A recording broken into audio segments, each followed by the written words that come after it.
Hello, Internet. This is Evan with RNS Real Nerd Stuff podcast. And I just am recording a quick intro to this episode. Did you miss us? I know it's been a while. We were going through a major legal battle. No, I'm kidding. We were going through a kind of an identity crisis, if you will.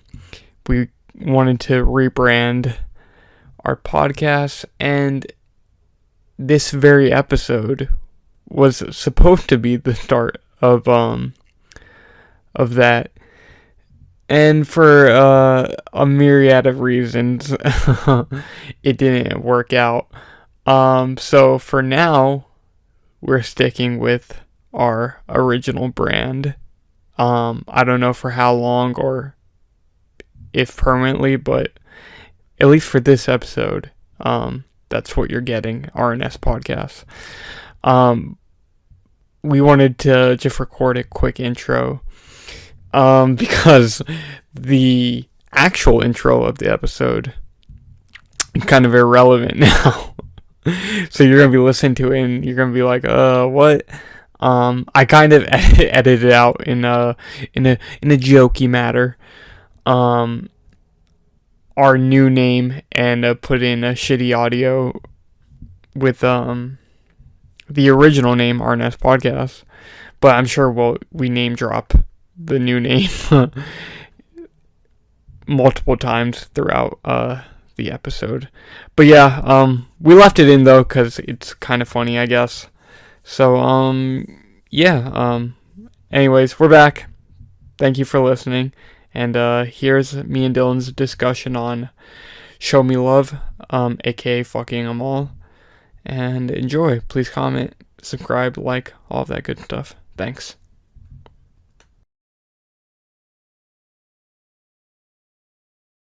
Welcome to RNS Real Nerd Stuff podcast.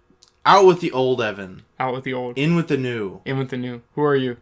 Well, my name's Dylan, of course. And I'm Evan. And we are RNS Real Nerd Stuff podcast. So we thought, we've had a long, hard discussion with each other. We did. There was a lot of ripping fixtures out of the wall. There was a lot of scratching each other. There was a lot of pulling scratching hair. each other, yeah. Yeah. So we after thinking long and hard about it, we've decided to change the name of the podcast to better reflect its content. I agree. Yeah. I agree. When we first started RNS podcast, well, now I'm getting kind of emotional. It's a little emotional. It's a little emotional. It's a little nostalgic. RNS podcast. When we first started RNS podcast, I think we were kind of thinking of kind of just talking about like pop culture in general. I don't know if that's what you were thinking when we first started, but I think I feel like that was kind of the idea when we were going in. But then we started doing the movie thing, and then we just kind of stuck with it. Because, at least for me, I don't know how you feel, but it's been a lot of fun. I like that, doing just a movie. If you don't know, each week Dylan chooses a movie, and then I choose a movie, and then so on, back and forth. Alternate weeks. Yeah. And so, and I think a part of it that's been fun for me, I don't know if you agree, but sometimes, like not so much with, like, last week's choice, like Half Nelson, like, oh, that's a movie I enjoy. But there's some other times movies that I wouldn't really go out of my way to watch that you'll choose. I'm like, oh, I had to watch it for the podcast, and that's such something as Master of Disguise. Such a Master of Disguise. Actually, no, I think I chose that. You did. So yeah, you did absolutely yes. You're right.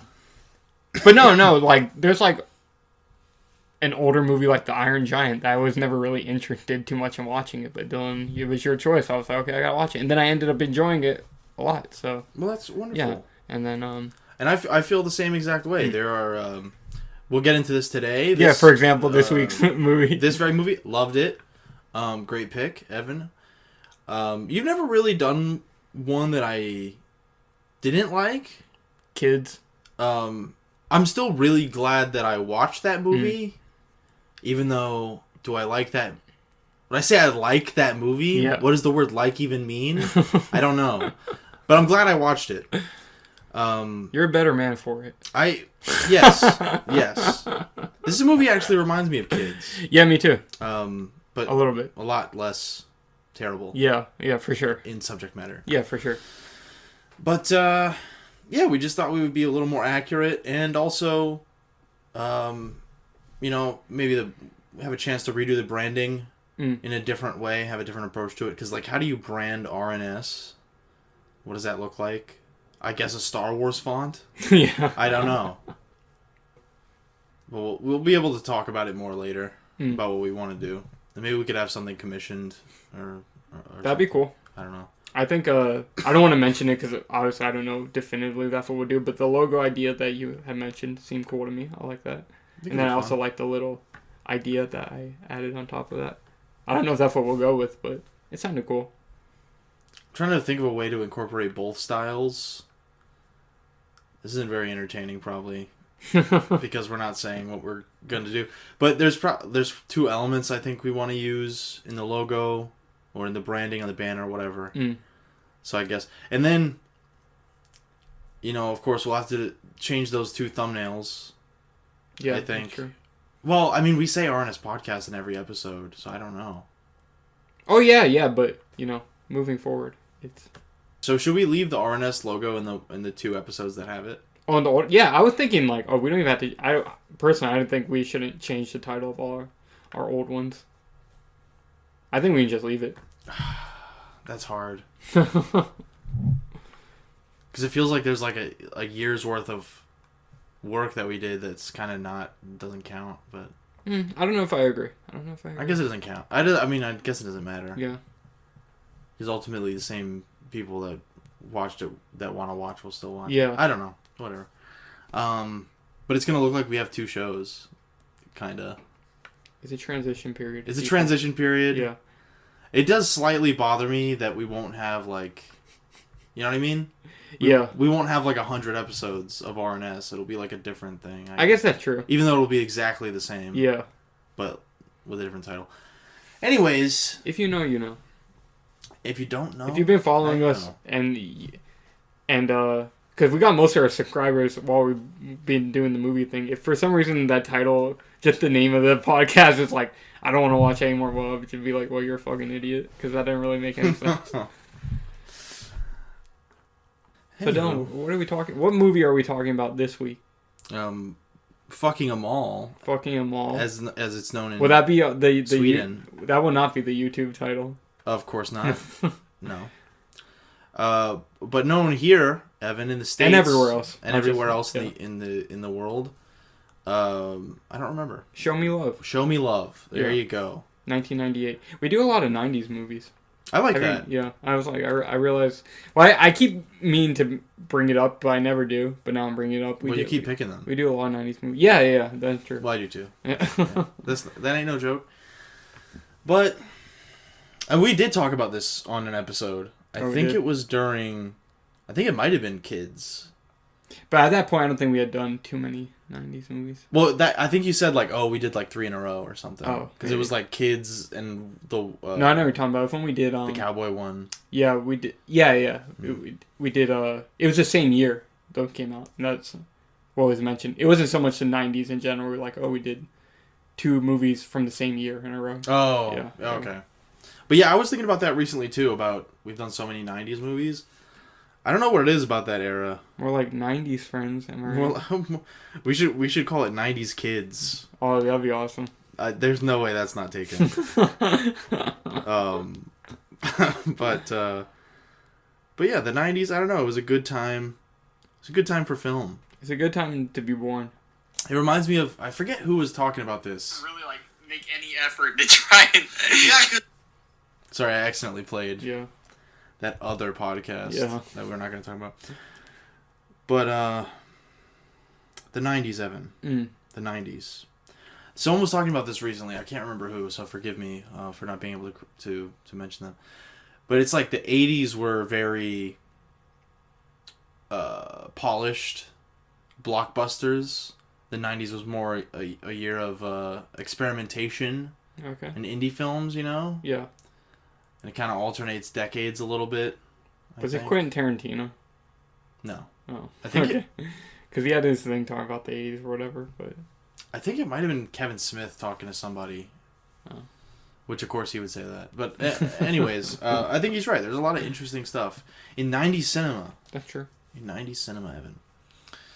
So, would you like to talk about, where did you watch, what is the movie called? Show Me Love. Show Me Love. It's hard. Fucking 'Em All. I can remember Fucking 'Em All. Well, you can call it either one. I prefer that one. Yeah. Okay. That title's... I actually don't like either title. Interesting. Do you want to discuss that? Sure. So I don't really like either title because Fucking 'Em All puts importance... They name drop it. They do. But I think it puts more importance on the town than I think there is in the story. You know, they do have that discussion, and there's definitely an element of both characters feel stuck. Yeah. But I feel like the location isn't real, like, title worthy. Yeah. You know? And then Show Me Love is just very generic. That's true, but I do like how they show each other love, though. I'm gonna say that title is, of course, taken from Swedish pop star Robin, her song "Show Me Love," which plays during the credits of this film. Robin Scherbatsky. And yeah, Robin Scherbatsky. She's Canadian. L. And I'm gonna say, yeah, it's very generic. Also, they kind of poke fun at Robin very briefly in this movie. Do they? The perfume bottle. Oh yeah, but she likes it. No, she does like it, but Oh, they call the picture on it stupid. Or yeah, something. Yeah. The picture of her. But I think if you would allow me to quote the song. Evan, I do love your open of the episode quotes. Quote. I have another quote as well. Oh boy, we can talk about that. But it's a whole lot of quotes. It is a lot of quotes.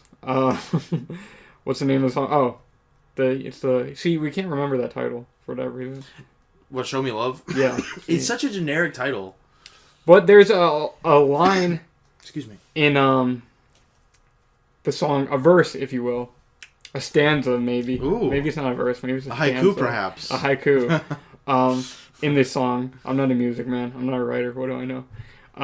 That I think is slightly relevant to the plot of this film. Oh. And it goes as such. I listen with bated breath. Don't waste this love. I want to give it to you. Tell me what you got. Show me what you can do. Show me love. Show me everything. I know you've got potential. So baby, let me in and show me love. And I think that's... Obviously, it's very generic love song kind of lyrics, but I think it's relevant. But does it not apply? I think it applies. But does it not apply? I think it applies. Very interesting, Evan. Yeah. I think there's a couple lines there that I think are very relevant to the plot of this film. Well, I guess we'll have to unpack that, Evan. Yeah. We'll have to unpack this. I will say, I sent you a link to that video last night of two lesbian women. Yeah.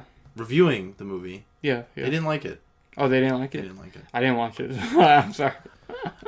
It was interesting to hear another perspective. But, you know, it's funny. I actually did watch a lesbian film scholar talk about the movie. It was an extra on the Arrow Blu-ray. Really? Yeah. Oh, well, I did want to mention, of course, as we tend to do, how did you watch the movie? I simply rented off of YouTube, which luckily I think it just came onto YouTube this month. And I watched it on Blu-ray. Arrow Video just released the director Lukas Moodysson box set, which is I think has almost all his movies. And I watched it on there. Oh, really? Box set, yeah. Oh, so that's why, because it was between this movie and another of his movies. It's because you had just both bought the box set. Yeah, So you had, okay, cool. And of course, this is his debut film. Good one. Yeah. Good one to make. For sure. Yeah. Good on him. I believe he was a poet before he was making movies. And that translates to the film, does it not? Sure. But yeah, so Evan watched it on his fancy fucking Blu-ray, and Dylan bought it off of YouTube, like always. My bad. And, no, it's alright. I'm just glad I found it. Yeah. Because when you told me about this movie, and you were like, oh, we have to do this. And then it came for the day. I said we have to do this. We don't have a choice. Well, you know what? I think... Someone could be really mad at me if we don't review this movie. I like that we don't, like, tell each other no. Like, we kind of just pick. Oh, yeah. You know, I like that, but... I don't. Maybe we should have one veto. Well, you had mentioned that before. A year? We have one veto. Because if you pick one of those, like, cat killing movies or... No. One of those... I'm not choosing that. One of those essay movies. Essay movies? S.A. Essay? abbreviated sexual assault, Evan. Oh. Rape. Oh. Yeah. I don't know. What? What is that terrible movie you just watched? Oh, guinea pig. Oh, I would never choose that anyways. There's nothing to talk about in that movie. Well, that's the only type of movie I would ever veto anyway. Yeah. I'm really open to watching anything. I think I did veto one. You I didn't want to do Richard Donner's Superman. Yeah, which is, well, that's how it goes. All right. A great movie, but whatever. But other than that, we kind of just watch whatever each other wants. It's pretty fun. It is. Yeah. Bit of Norbit in there eventually. Eventually, yeah. I'll choose that. But this week, Evan, this film, I don't want to derail, Evan. Yeah. Okay. Well, we haven't really even talked about what it's about. We mentioned some song lyrics, the title, but what is the movie about? What is it really about? Do you want to take it away, Dylan? Well, you want a bit of a synopsis? Yeah. Okay. What are these fucking Swedish names, first of all? They're Agnes and Ellen. Ellen. That's it. Okay.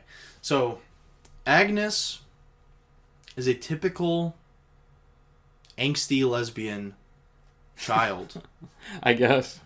Yeah. Yeah.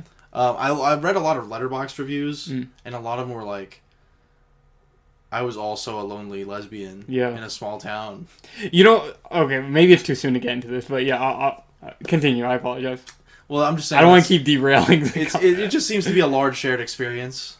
I was gonna get into that. So basically. we can get into that later. I'm just saying that's why I say typical. I'm not trying to belittle lesbians or anything. But anyways, so she is a bit of a loner.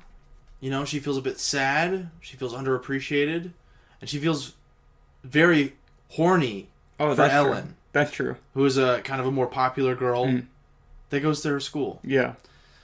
The movie opens with her writing down her wants, which would normally be, I think, lazy or maybe tacky. But the fact that it is a kid and a very lonely kid makes sense. Yeah. I didn't feel it was a poor choice at all. If it was like, some other characters would feel cheap, but yeah, I get what you mean. It's like, oh, let me lay down the plot for you. These are my wants. I write them down myself. Yeah. No, I agree. I think it worked but it's like like kind of like a diary, an angsty kid's diary on her computer. Yeah. And there's a lot of weird small stuff I related to in the movie. I guess I'm still doing the synopsis, so let me not go on about that. But I definitely have done stuff like that before. Whereas, you just, write a girl's name down and stuff like that. It's cringe. Well, that's some kid shit. It's cringe, but it's real. No, it's real. Yeah, I don't think that's... For me, anyway. It sounds cringe, but I think that's, a shared experience. Yeah, so there's a lot of stuff like that in the movie that we'll get into it. And then Ellen? It's spelled like Ellen. There's probably some Swedish way of I think they say it like Aline. Yeah. I don't know. Anyways. I'm just going to say Ellen. The blonde one. Yeah, the blonde one, Ellen. Not unlike famous lesbian Ellen. Yeah, exactly.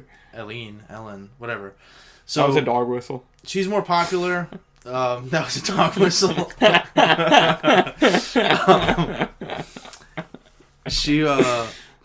Bro, it was so cringe too. The fucking lesbians that reviewed this movie that had 100 views. Yeah. Excuse me. They're not cringe. I'm gonna say not. I don't want to shit on them. No, I'm gonna say unlike us who get 100 views. Unlike us who get 110 views. Yeah. No, but I'm just saying for if you want to seek them out and harass them in some type of way. No, I actually did look at their channel. It looks like they only did a few episodes and they haven't uploaded in 6 years. I fucking love stuff like that. I find that so fucking fascinating. Hopefully that won't be us. Well, I mean, we already have if someone found our channel. No, I mean we just given up. I don't want to do that. After Movie Friends, it all goes downhill. Yeah. That's gonna be in our VH1, How the Music Ended or whatever the fuck it's called. But anyways, the lesbian couple. At the end, sorry, this has nothing to do with the movie, but I thought it was funny. At the end of the video, they were both praising Ellen, like she was Chuck Norris. Ellen DeGeneres, like you know how people used to do the Chuck Norris jokes? Yeah, Chuck Norris is so epic, he can do no wrong and shit like that. They were talking about Ellen like that, but unironically. Awesome. And I was like, don't you... It was like 6 years ago they posted that, so I was like, you will come to find in a few years how wrong you are. But I don't know, I just thought that was funny that they just blindly love Ellen. Yeah. And they literally talk about like, oh, what would Ellen do? Ellen probably, in fairness though, you know, despite Ellen being like a terrible bitch or whatever, I do think she probably, you know, kind of opened the path for, I don't know, opened the path a good way to put it, probably made it, like a very popular lesbian is like, you know. She opened some doors exactly, for the gays, you know. Yeah. I don't think that's wrong to say. But they were saying like, what would Ellen DeGeneres do in this scenario, in this movie? In that context, it's like... And I was like, what the fuck are you talking about? But I guess they mean like, what would the ideal lesbian do? Yeah. That's kind of what they were saying. But it was a very weird discussion. But it was interesting to hear another side of the story. But yeah, so basically Agnes is kind of the emo... Let me not fiddle with something. Agnes is kind of the... shy, introverted... The shy loner... lesbian girl. And then the other girl, Ellen... Is you know, she's popular, she's extroverted, she's beautiful, she's sought after by many people. Such as one of, I guess, the third main character of the film. Well, I guess it's like between him and the sister. Chills. Who could be like the third. Yeah, Chills. Johan, who looks very much like Dylan Chills on YouTube. Yeah, fucking... Not me, Dylan. Yeah, Dylan Chills. Chills Dylan. Chills. Top 15. Yeah. Top 15. Yeah, that was very... distracting. Yeah, and me and Dylan both like completely separately thought that he looked like Chills.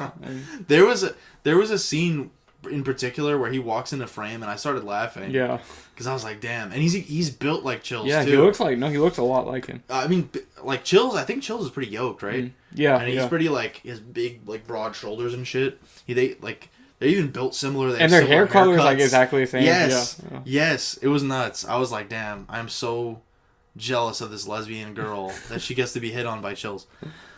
The ideal male form. Oh yeah, truly. But yeah, that's about it. You know, it's the story of Agnes, you know, having a bit of a crush on Ellen. Yeah, Eileen, the popular girl, and her, and then in I don't know what words I'm looking for, but Ellen kind of discovering that, oh, maybe she's a lesbian as well. Yeah, she goes on a bit of a journey. Yeah. It is of self-discovery. That's one thing that those handsome lesbians mentioned, Evan, in that YouTube video. Yes. Is the trope of a lesbian character, like let's say a lesbian couple in a film. Yeah. And then one of them has to denounce men as part of the movie. That kind of happens. Yeah, it's a bit of a trope. Well, the movie pokes fun at men in a few different ways, I think. Like the cell phone thing that we mentioned. Yeah. Which we can talk about. Yeah. And of course, Marcus. Yeah, well, Marcus, he's just a complete asshole. Yeah, he's like, just that whole character is like... Yeah. Is kind of like, why would you want to date men? Yeah. Kind of character. I don't know how I feel about that. I guess we can get into that later. But the Marcus character... And there is a bit of a like, oh, I don't like men, but no one. I guess maybe it implies that she's bisexual because she's choosing not to be with him anymore. Yeah. Well, I was actually going to ask you that because it's like, at least in the beginning of the movie, like we mentioned, Ellen, the more popular girl, she doesn't know that she's a lesbian. She kind of discovers that in this movie after meeting Agnes. There's one thing she says early on too, where she was like, "Oh, I would never let him put that thing in me. Like maybe just a finger." Oh yeah, at the beginning she does say that. So I was like, "Oh, girl." Yeah. Girl. I guess. Oh yeah, that was a dog whistle. I said, "Oh, girly pop." That was pretty interesting. But then it turns out that she's kind of maybe bi. I don't know. Yeah. Anyways, I think that's fair. You know. It's not one way I don't think it's fair. Oh. I think she should belong to one or the other. Oh, yeah. No, I'm going to say that, though. It's like, oh, yeah. I feel like a lot of people think things are one way or the other, especially in like, movies, you know. But no, it's like real life. Like, oh, the character can just be both. Yeah, because Agnes shows zero... She's like cold lesbian. Yeah. And you know what's funny? It's, I guess what I wasn't expecting, the movie pretty much acknowledges right away that, like, oh, she's a lesbian, and she's already kind of accepted that. Yeah. You know what I mean? It's not really it's not a conflict for her. I mean, the conflict, I guess, is like having other people accept that from she's her a classmates lesbian. and her family. But she knows immediately from the beginning pretty much that, oh, she's a lesbian. Yeah, she's not. She's writing in her journal that she... Well, we didn't even talk about that. So Yeah. you want to just get into the beginning of the movie? Yeah. So well, you did mention it when we were, like, started talking the synopsis, and we went all over. I said she was writing what she wanted, but I don't know if I even Oh, said what okay. she... Well, now we'll talk about it. Well, she's writing basically that she doesn't want to have her party, Yeah. her birthday party, that her mom's kind of, like, strong-arming her into Yeah. doing. And she's writing that she wants Ellen to notice her, and she wants Ellen to, like, fall in love with her. Mm. So there's and no... then she writes, I love Ellen. I love Ellen. Yeah. She has no apprehension about her feelings. Mm. And like you said, the conflict arises from other characters. And then the conflict of the sexuality comes from Ellen's character, not Agnes. Yeah. So they have it. I would say the movie's not complicated. But it's definitely well executed. You know what I mean? Yeah. In the sense that, sure. like, I know you have a girl that's finding her sexuality and a girl that's kind of struggling socially. Mm-hmm. And that's kind of the movie. Pretty much. Yeah. Like I said, it's not complicated, but I think it's very, very well executed. And I do like... Well, that's getting a bit ahead of myself. But anyways, Agnes is writing in her little diary. And then what does she do, Evan? She go to school or something? Well, then I think it showed the scene of Ellen at home. And she's, like, fighting with her sister. Right. About the chocolate milk. Right. And, of course, her older sister, Jessica, is, like, one of the main characters of the film. They're kind of like, they're besties. They're a bit of a bestie. Yeah. They kind of do everything together. And their mom is, like, trying to break them up. Or whatever. And they're like, what are you fighting about? And it's like, oh, the chocolate milk. Yeah, I thought... At first, I was like... She makes her chocolate milk too thick or whatever. Well, it was because she drank it all. Oh, is that it? Yeah. Okay. The too thick the thing comes up at the end. Okay, yeah. Okay. But it's because she drank the last of the chocolate milk. And at first I was like... I assumed they had like a shitty relationship or a shitty home life. But that they're kind of like... You see as the movie goes on, they're kind of like... a standard sibling kind of relationship. Where... I mean, they might get a little more hands-on than some siblings, especially at their age. But they're kind of... It's cute. It's a good relationship, you know? I like their relationship a lot. Because they kind of beat the shit out of each other for very little reason. But then they'll also, you know, they hang out all the time. They go to parties. They want to get into trouble together. Yeah. I know, it's cute. I like their relationship. They want to take antacid together. They want to drop antacid. Yeah. Which is... Don't do that at home, kids. I would say you should do that. No. Just kidding. I don't think I can tell. Evan, this is the movie Friends. Yeah. We do not sanction any ill will towards children. Yeah. And then she also wanted to take ibuprofen. And at that point, Jessica, the older sister's like, no, that's not going to do shit, ibuprofen. But the antacid is cool, I guess. Yeah. Yeah. They're pretty badass pills. I think you have some, right? They were fiending. I do have some Tums. Thank you for outing me. Nothing wrong with that. I mean, I'm not saying you're, like, popping them like that. Well, Do you? I've been known to take a few too many. Oh, really? No, is it for real? No. Maybe. I don't know. That's not it. I don't know what happens if you take too many. I've rarely taken antacid in my life. I don't know what happens. There's a South Park episode where Kenny goes into, like, his...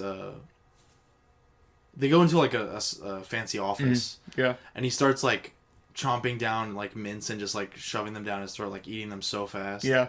It's like eating too many, like, Flintstones vitamins. Yeah. Real long faded off the Flintstones vitamins. But yeah, in South... Those shit were good. This is the only frame of reference I have for eating too many antacid tablets. Yeah. So he thinks they're candy, but they are antacid tablets. And he eats them all, and then he, like, vomits out his guts, and they're like acid guts. Yeah. Oh my god. They're like a soup of guts. Mm. And then all the kids are like, that was a good one. Because I guess that was the point where they're kind of getting tired of doing the Kenny jokes. Yeah. So they're kind of making fun of it a little bit, and the kids were like giggling and laughing and being like, "That was a good one." I don't know. That stuck out in my brain. But anyways, I'm glad she didn't do that because then she can fall in love. That's true. In this beautiful film. Yeah. Spoilers. But Spoilers. Yeah, watch the movie. Anyways. But yeah, there's something I want to mention though. So yeah, we get like a tiny little bit of both of their home lives at the beginning. It kind of intercuts between like, oh, her writing down her wants, and you see her room, Ellen fighting, and then her parents coming in her room, and Agnes is there like, hey, we don't. Her dad. So her dad is like more kind of like the cool one, whereas off the podcast you mentioned like the mom kind of overbearing, and they kind of immediately establish that dynamic because the dad comes into Agnes's room and is like, oh, we don't have to do that birthday party for you tonight if you don't want it. But she's like, oh, really? Only mom wants it, or whatever. But I want to talk about her room and kind of some of the aesthetic of this movie just in general. Sigma female room. No, not even that. But so this movie is very in touch with like late 90s or just 90s in general the kind of aesthetic. Yeah, the 90s youth. From the clothes to, the posters, technology. Which is like I don't know, I feel like a lot of times when teen movies come out, they're not always so like contemporary.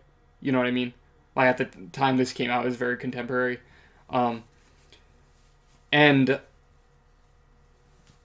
in the extra about this movie I was watching with the director, Lukas Moodysson, he mentioned about how he approaches his characters a little bit differently. Whereas most directors kind of are focused on the psychology of a character. He's more interested in costumes. And what... Extrapolate what you're saying. Yeah. Please continue. He's more interested in the costumes of a character. And he didn't really mention production design, but I feel like they kind of feed into each other a little bit. So you kind of learn a lot about these characters just from their environment and how they dress. You know what I mean? Agnes, she does kind of dress, and her hair and everything kind of like tomboyish. Mm-hmm. And Ellen is a lot more feminine. And then her room, she has like the Morrissey poster, and obviously Morrissey's like kind of a gay icon.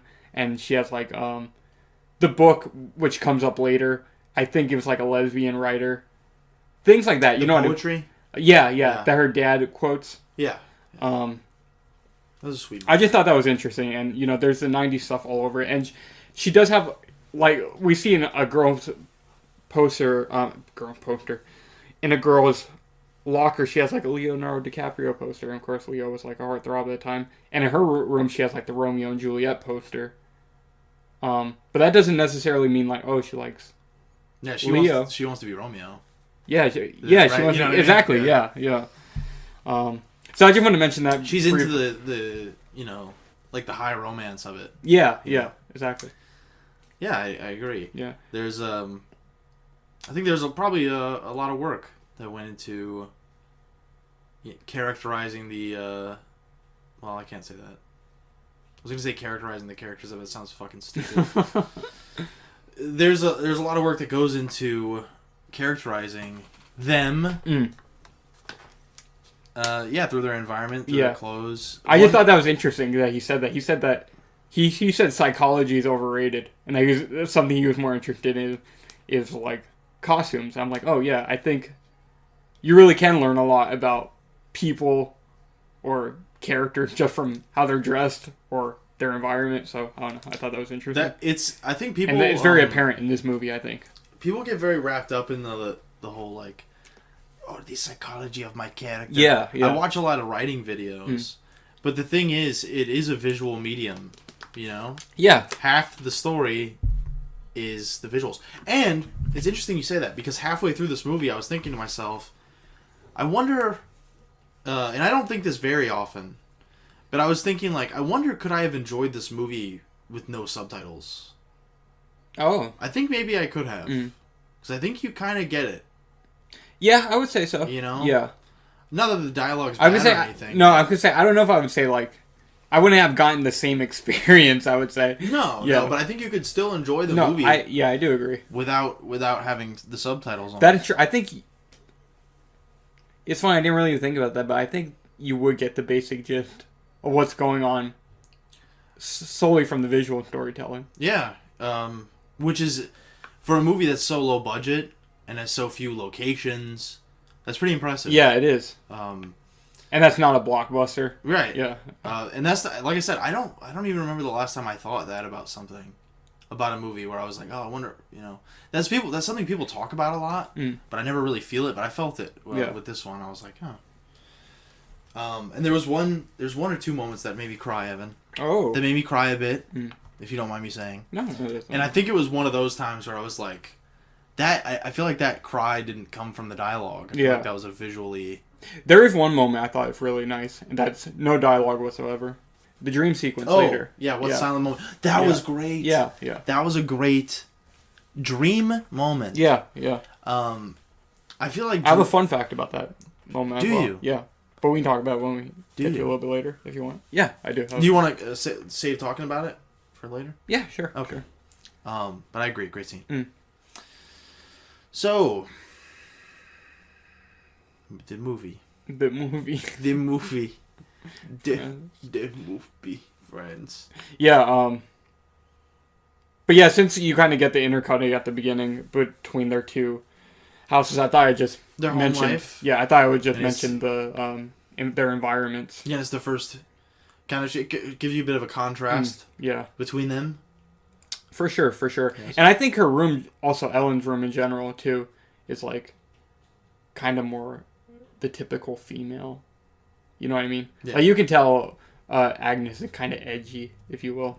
Not that she's like, which we like. She's not like hard. Like I don't mean edgy in like a typical sense, but you know. Well, she does cut herself. Well, yeah, that comes later. That scene's badass. It was, yeah. Yeah, I would definitely if I was like 14 and I saw this, I'd be like, I'm gonna do that. It's really fucking cool. And then she has like a fucking like a girl want to go like take her out. Yeah. Like when she does it, she like wraps it. She has to like fix her little arm. It's fucking cool. It went cool. The coolest fucking thing. I'm gonna cut myself, I think.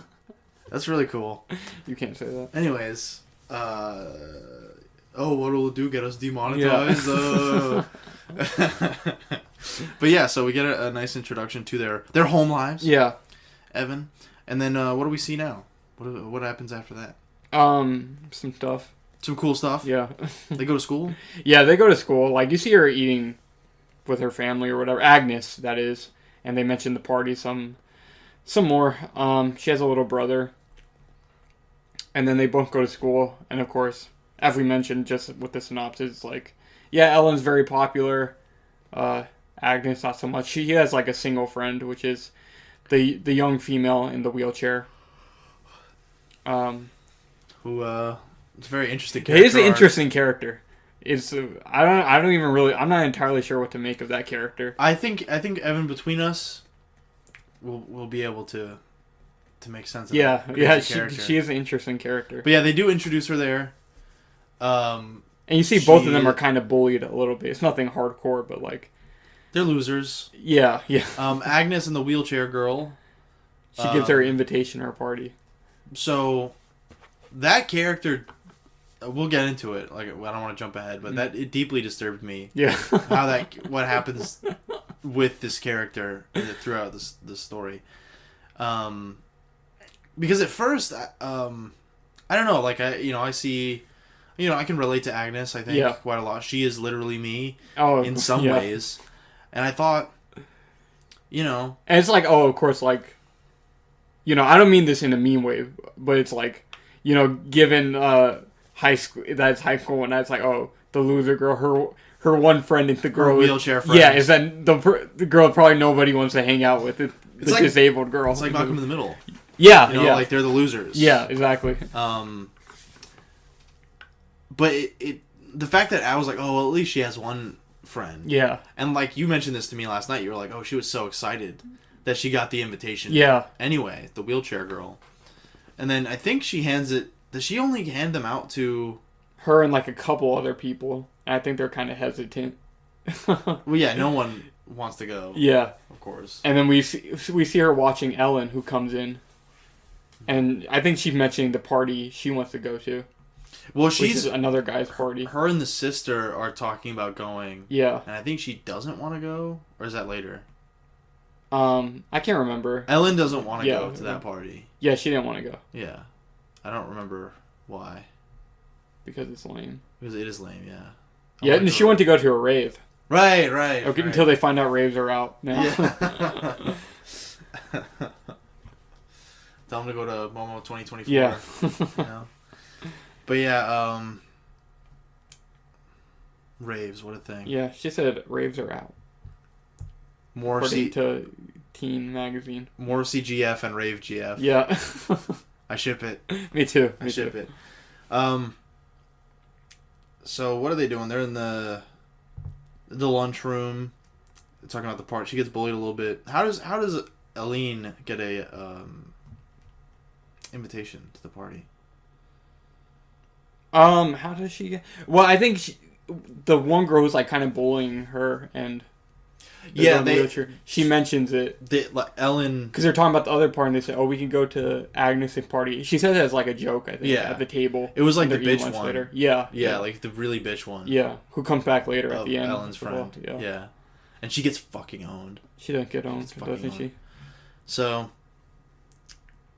it's a bit of a setup there. Yeah. And we'll see how it unfolds. So, is there any scenes after that? Well, we also, at the beginning of the movie, get the introduction to that character, Johan. Yeah. He's in love with Ellen. He's a straight cis male. Cishet white male. Yeah, he is. Mm-hmm. He looks like Chills. He will go to hell. And he goes to like his younger brother's room and like... Actually, that happens a little bit later, but you learn from the beginning that he's in love with Ellen. Yeah. Because he's telling his friend Marcus or whatever. Marcus? Yeah. And they say, like, oh, she's 3 years younger than you. But he says that doesn't matter if you like each other. Yeah, love is, you know... It doesn't matter if you love like transcends that, Evan. Yeah. Kind of sus. Huh? Kind of sus. Kind of sus on Johan's part. On Chill's part, yeah.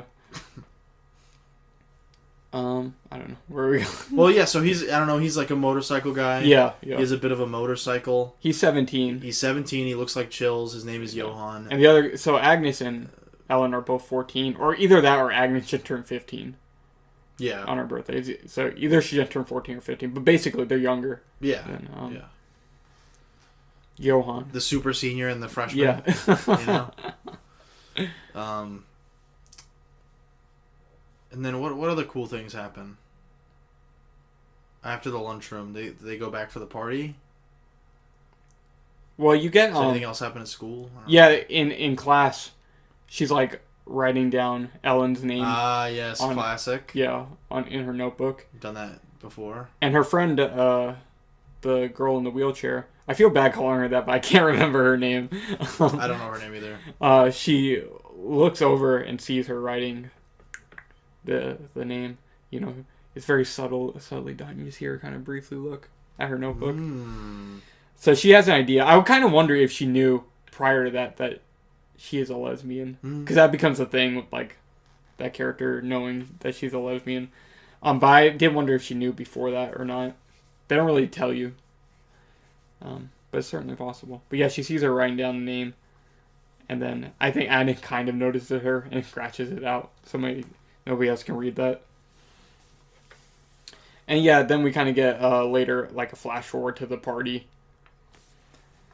And of course nobody shows up. And they have like the dinner set up and everything. Except the beautiful wheelchair girl. Yeah, the girl in the wheelchair, she shows up. Well, do you want to mention the food as well? Oh, yeah. It's kind of an interesting thing.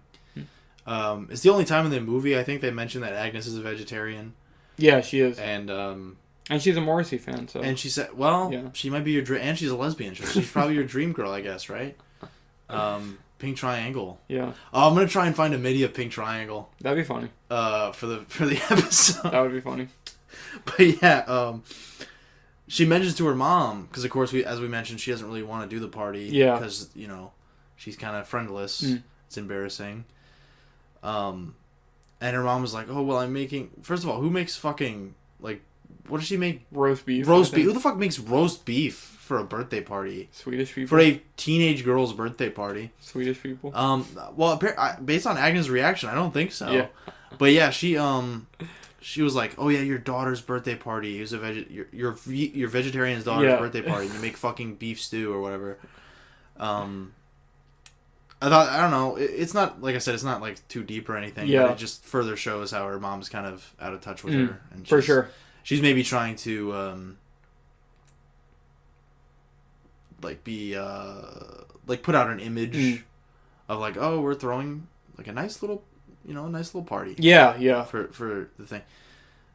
I think she tries to kind of keep that, like, tidy kind of, She's a housemaker. Yeah, like a nuclear family kind of vibe. Yeah. She wants to have that for her family.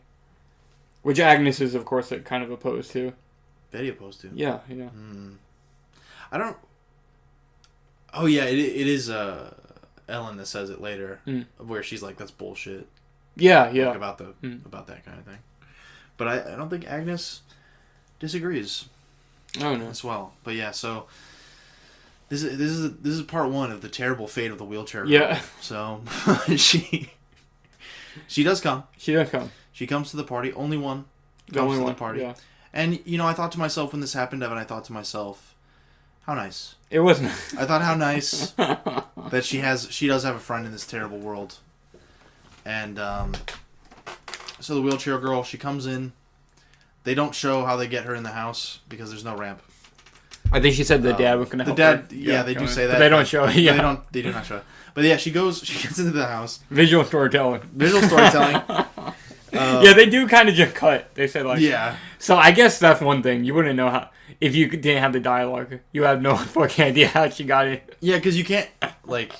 I mean, you could just assume. Like, you don't have to... it's not that crazy or anything. But it's just funny to me because it's like, oh, well, the actress probably wasn't in a wheelchair herself. She probably just... I'm honestly not sure. Got up and walked in. But you never know. But I just thought that was funny. Yeah. That it's like, we'll put you in. Yeah, and then it just cuts. And you got them inside the house. But yeah, she brings a gift. She comes bearing a gift. Yeah. For Agnes. And she seems happy to be there. She is happy. For the time being. I do want to talk about the gift. The gift. So she gives her a perfume bottle with Swedish pop star Robin on there. And she said, I know the picture kind of corny. I don't know what the subtitle for you, but mine it said that she said it was corny. I think that's what she said, too. And, that is, like the perfume bottle with, like, a fucking, like, it's like you gave me cologne with, like, The Weeknd on there. Yeah, you went to Claire's. You went to Claire's and bought her this, which is kind of...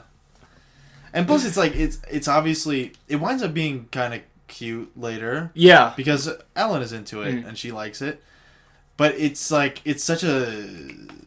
I don't know, it's such a tone-deaf kind of gift. Yeah. Because...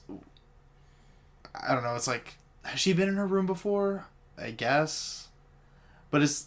Maybe that just goes to show that they're not very good friends. Yeah. Well, she acknowledges that later. Yeah. Which, for some reason, maybe it's just, like, my wishful thinking and, like, my childhood pain. Yeah.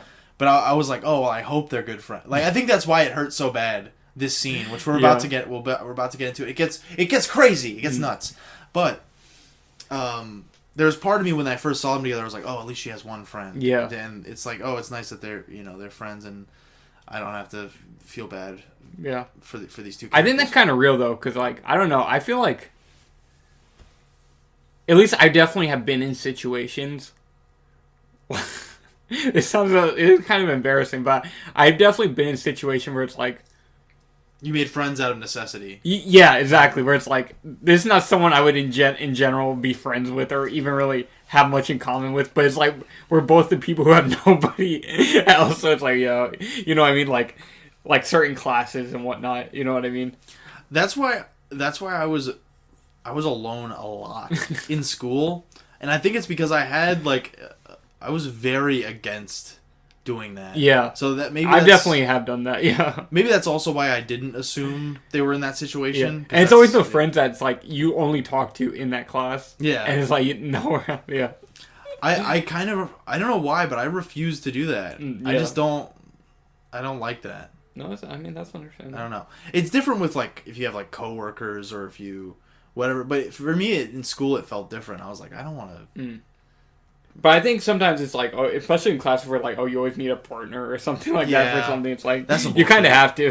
That's a bullshit. If I was a teacher, I'd always group people up against their will. Yeah. And I would always sit the I was gonna say like bad words. I was gonna say like smelly, decrepit, but I don't know. I'd always make the disaffected lesbians sit next to each other. I would make the pale white girl who's new to the school sit next to the vampire. I would make her sit next to me. Oh, yeah.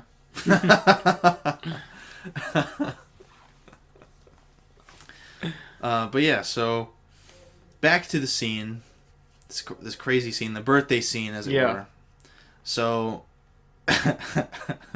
what sets her off? What's Agnes? So Agnes throws a bit of a fit. Well, she gives her that gift, and she's like, and nobody else is at the party, obviously, even though she did invite some other people. And I think just the fact, it's like I think part of the reason she didn't even want this party because she'd be kind of forced to face this fact that she has no friends or anything. That's very true. And if her one friend who would show up is someone she doesn't really even like very much, and also on top of it, the gift she gave her was kind of shitty. It was not a very thoughtful gift. And she says that she's like, yeah, this is the best you could do, and then she says like, oh, I don't like you at all. She calls her the R word. The R word. Yeah. She called her the R word who listened to Backstreet Boys. And that she always makes her go to wheelchair basketball games. Shit like that. And she's just talking mad shit about boring. Her. She calls them boring. Which comes back later. Just a lot of really mean shit. Yeah, she does not like that bitch. Yeah. She does not like that wheelchair bitch. Yeah. And this made me so sad because the wheelchair girl was like, I'd like to go home now. Yeah, like, to the parents. She's I'd like to go home now. That was like, oh damn. That made me so sad. Yeah. But does the wheelchair girl return? We'll have to find out. Does she return? She does. Huh. Maybe. We'll have to find out. So yeah, that horrible bitch leaves. I mean that wheelchair girl. Yeah. Okay, spoilers, yeah, she is a bitch later. That horrible bitch leaves. But in this moment, I was messaging Evan at the time, and I was like, that is the saddest scene ever. Even though she is, like, a bitch later, it's like, I don't think it's entirely unjust. It's not deserved, I don't think. It's not deserved? I don't think, no. Oh, you don't think she should have done the shit she was doing? Wait. Well, I'm not saying no. She definitely should not have been doing, like, what she does later. I would say she's not I don't want to say, okay, I feel like what she does is not justified in, like, just being a terrible person is not really justified in any sense, but I guess I can empathize with her. Because she's obviously, you know, I would be mad too. She fucking, treated me like that, so. Very interesting character. Yeah. What she does, though, is not really right. And it doesn't work out for her at all. Really funny. Yeah. Really funny scene. And I think that, we'll get to it. Yeah. But that scene, hopefully I don't forget what I have to say about it, but it's just, it's a very true to life kind of thing. I was telling you something. You had a personal anecdote. I had a personal anecdote that I may share, but outside of that, it's also very real for another reason that I want to mention too. Oh, okay. About kind of the boys in that scene and what's happening, and like the wheelchair girl kind of misreading what's happening. Yeah. But anyways, the wheelchair girl leaves. Agnes is very sad. She's very upset. Because, you know, like you said, she's forced to face the fact that she's alone. In fucking a mall, she's alone. In fucking a mall. But her dad, you know, tries to comfort her. But, yeah, you know, he's like, oh, I was the same way. It's like what you said there was funny because it's some very generic parent shit where he's like, oh, when you grow up, like, they're gonna be the losers. Like, you'll be like have everything. You'll be the cool guy. And I like what she says because I'm like, I feel like I've said like the same thing. It's like, oh, I don't care about like I want to be happy now. I don't care about 20 because she says that 25 years from now that's a long time. But I think the message is a good message from the dad that the dad is trying to convey. I'm kind of mixed on it even though I think I get I don't think it's bad, but it's like I understand her point of view. It's like it does seem who out gives of a fuck touch. 25 years? But it's like I don't want to be miserable now. I do think the main point though is you never know when something could come along, and maybe that would be in say the second act of your movie. That's true. Where something good might come along. That is true. You never know. Yeah. And that is true to real life as well, Evan. You never know if something great could happen tomorrow. That's true. Something great could happen tomorrow. You could also get hit by a bus tomorrow. And that's the beauty of life. Yeah. And that's the rat race that we run. Facts. Yeah. But anyways, I think his point was a good point. It's just you have to wait and see. Yeah. You have to wait and see. So. But she's still sad, of course. She's a sad little girl. Kind of a vibe. Yeah. Kind of a vibe. And so what happens after that? During this, because it kind of... A lot of the movie is, like, editing-wise... Yeah, it's intercut between Agnes and Eileen, whatever her name is. I don't know what to say. Yeah,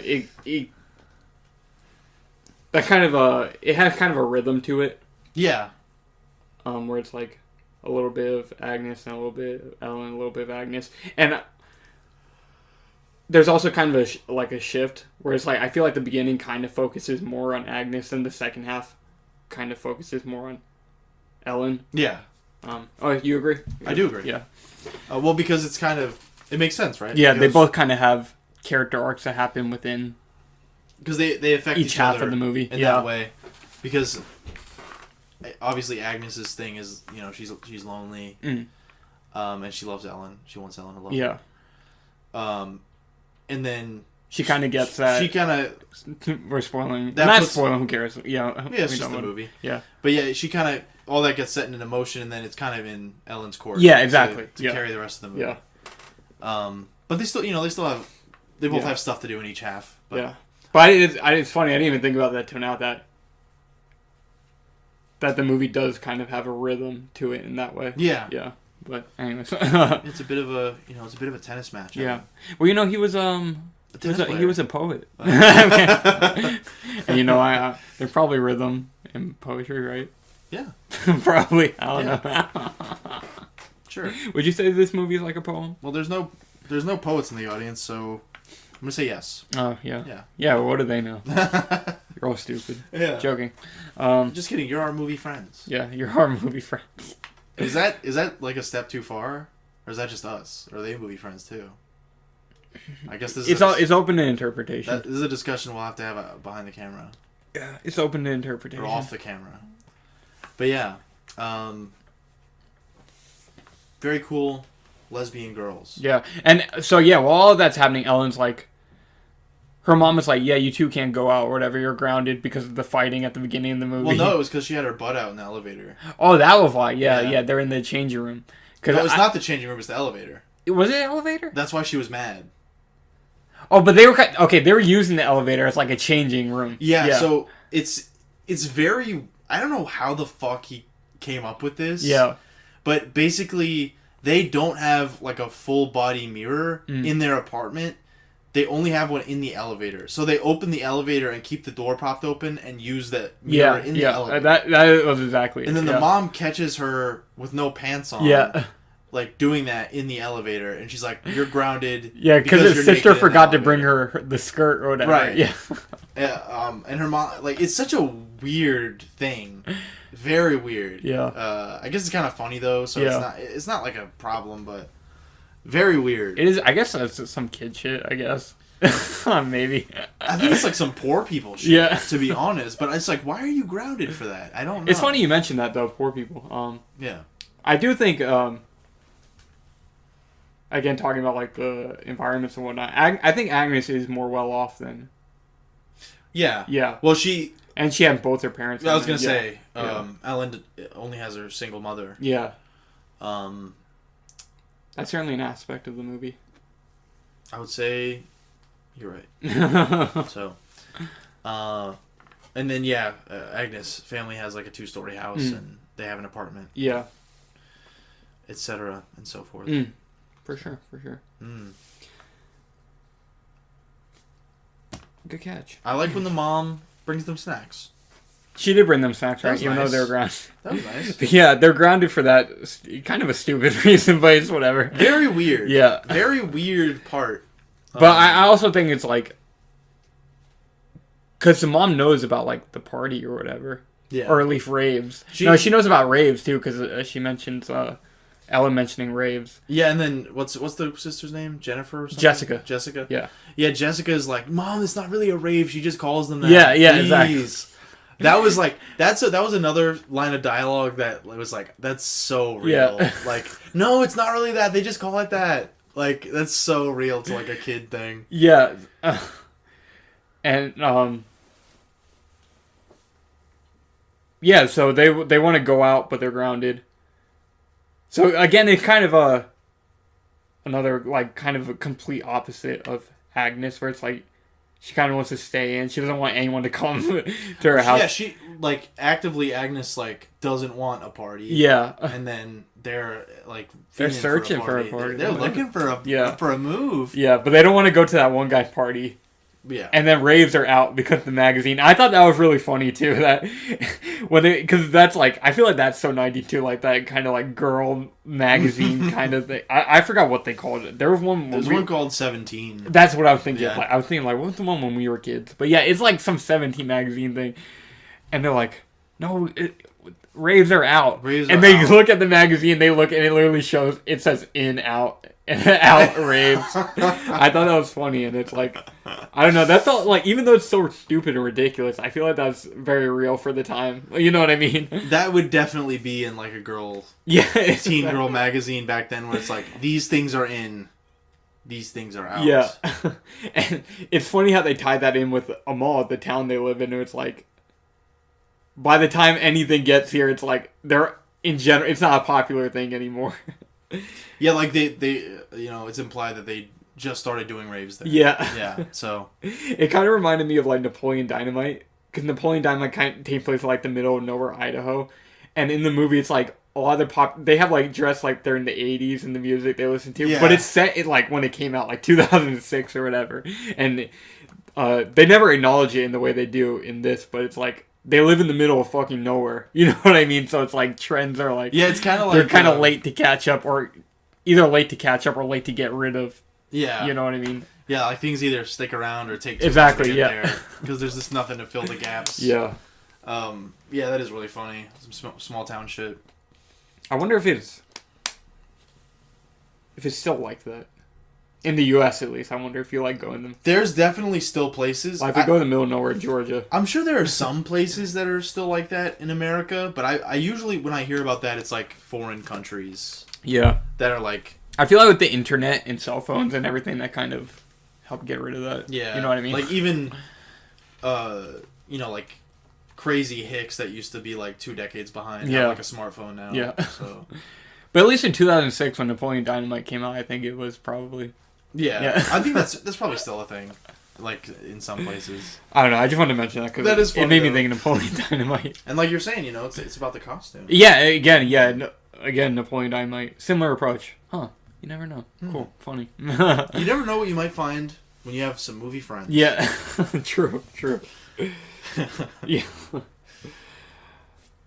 Good one, Dylan. Thank you. Oh yeah, but eventually they just sneak out or whatever, and they go to that one party that they didn't want to. Well, Ellen didn't want to. Can I mention something? Yeah. Mm-hmm. Well, so that you're right, they do go to the party that Ellen didn't really want to go to. Yeah. But, Evan, I had a nice 2-liter bottle of Coke that I was drinking.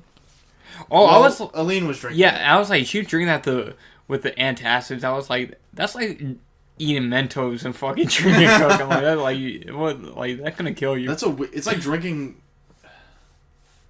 It's like eating ice cream with salt or something. You know what I mean? That's good. Sea salt ice cream. Kingdom Hearts 2. Sure. No, but you know what I mean? Like, because salt would, like, melt the ice cream. Yeah. So it's like, why are you eating a weird bitch? Anyways. She was getting lit. She was getting lit. Yeah. No, she was trying her best. She was. But yeah, so they do go to the party, right? Mm-hmm. And then, something happens with Jonah there or something? Johan. Johan. I don't know how you say his fucking name. Yeah, he was there. And they kind of, the sister Jessica kind of tries to get them to talk. But even though she is not interested in him at all, but of course he's in love with her, as we mentioned. There's a scene that was earlier, I think, where he like takes his little brother's yearbook and cuts out her picture and puts it in his wallet. Again, the visual storytelling, because in that there's no dialogue at all. You just see him go in, take out the picture. It's like, oh, that tells you everything. You know what I mean? Yeah, and then and it's clearly like a younger person's. It's not his room. It's clearly like a younger person. And then his little brother comes in and is like. If you can't, well, we're an audio only podcast. Dylan like made a face and like wailed his arms. Yeah, I did a bit of a silly gesture. Yeah. But yeah, so yeah, he does put that in as well. And we were talking about that. That's also some kid shit, you know. Yeah, for sure. I would love to be a kid again, Evan. Yeah. To cut a girl's picture out of my yearbook, you know. Yeah, I think it's very well done, and I don't know if this was maybe a testament to just him being in touch or maybe him working with the younger actors, but I feel like he did a very good job for, being a generation behind, because I think he was like 28 when he made this movie, so he's like a generation behind these actors, of just being so in touch with what was going on at the time. Yeah, I think it's probably a mix of, if I had to guess, I don't know, but it seems like a mix of him being, probably working with the kid actors and stuff, being in touch with that stuff. Maybe he had a younger sibling or something. Yeah. But also being very in touch with his, childhood. Yeah. Because there's a lot of that going on, which I really enjoy about this movie. Yeah, even though it is so contemporary for that time, it's very universal at the same time. It's cool how that kind of. There's a lot of universal like childhood elements. Yeah. Also. And it's funny, the movie, I think it does that better than like, because you were talking about, we mentioned kids. I don't think Kids is. It feels very much a product of its time. Yeah.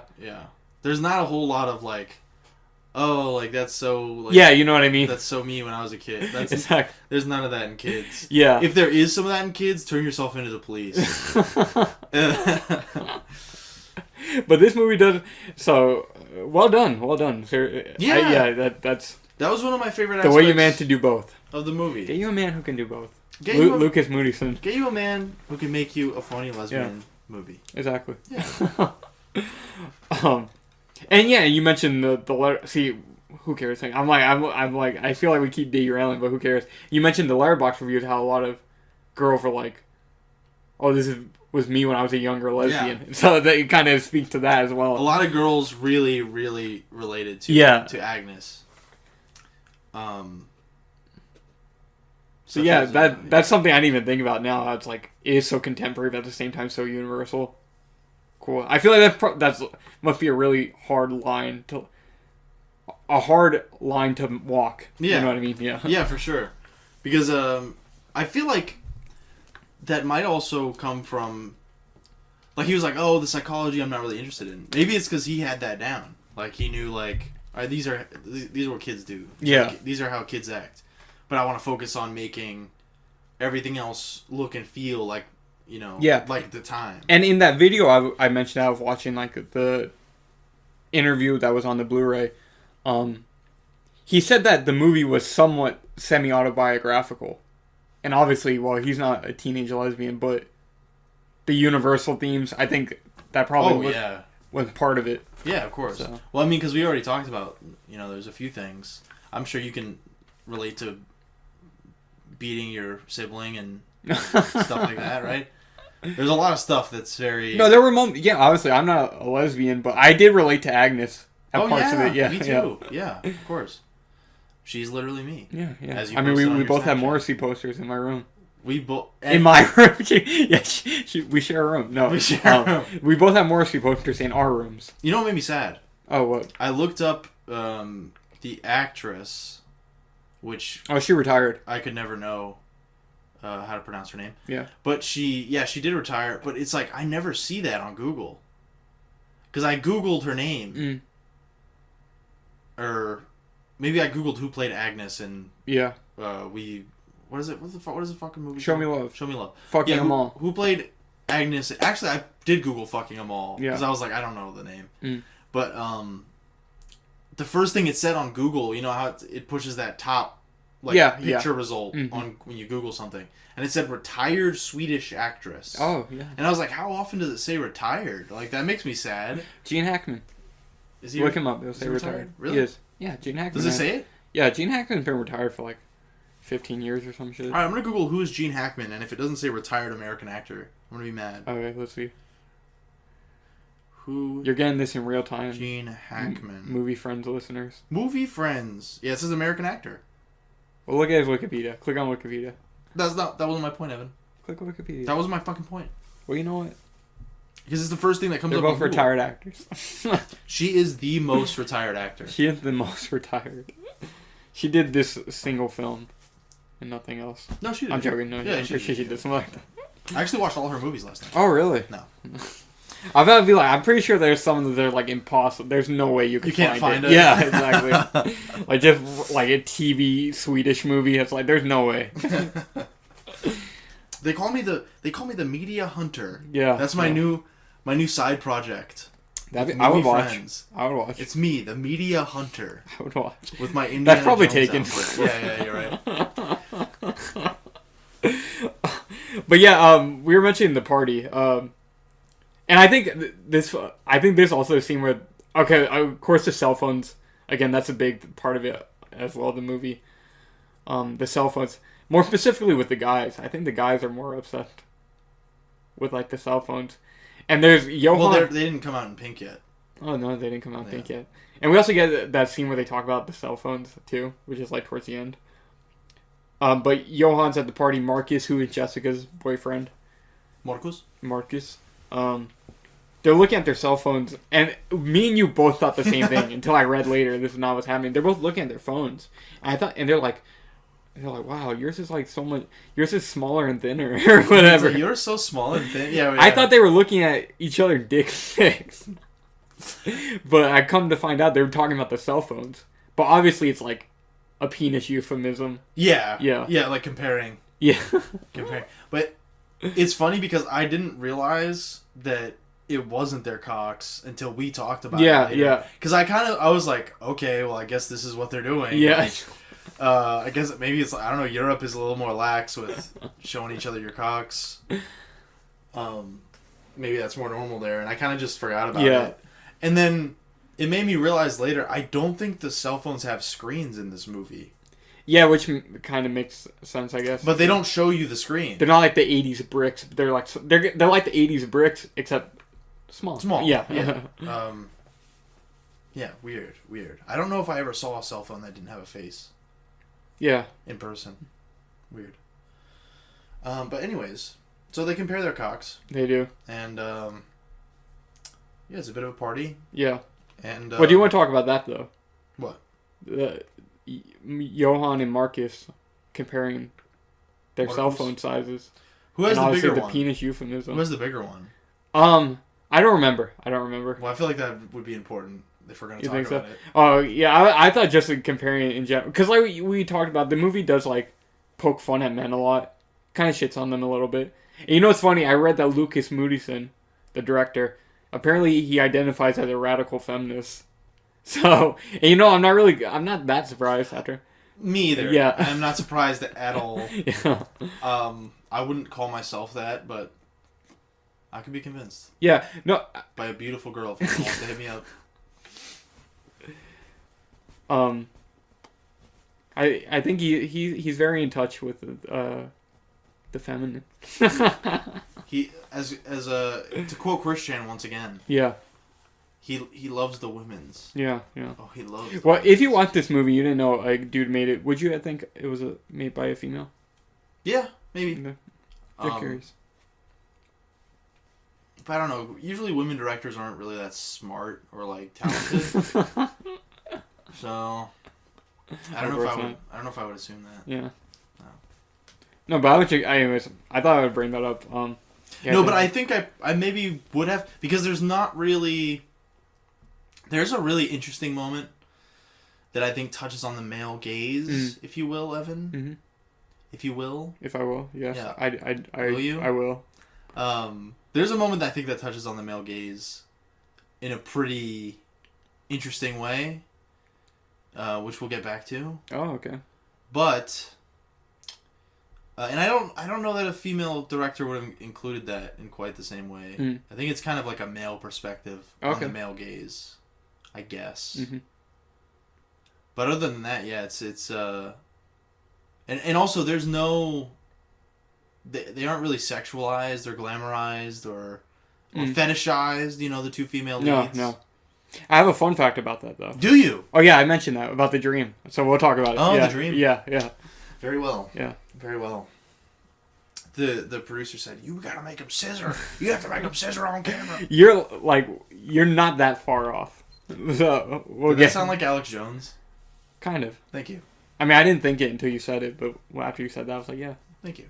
But I guess we'll get back to that crazy trivia. Yeah. So yeah, they compare their.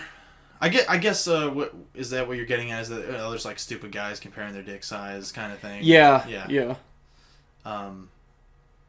Funny. Mm. Would have been better if they were just straight up showing each other their cocks.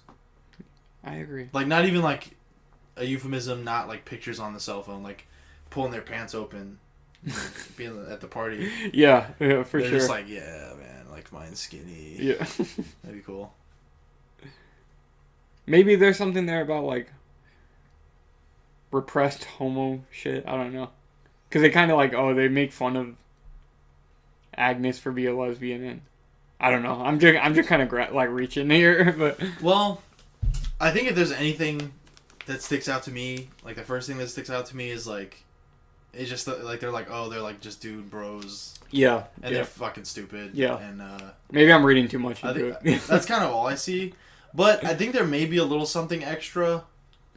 A little extra. A little something extra in those cell phones, in those hard cell phones type cocks, you know. Yeah.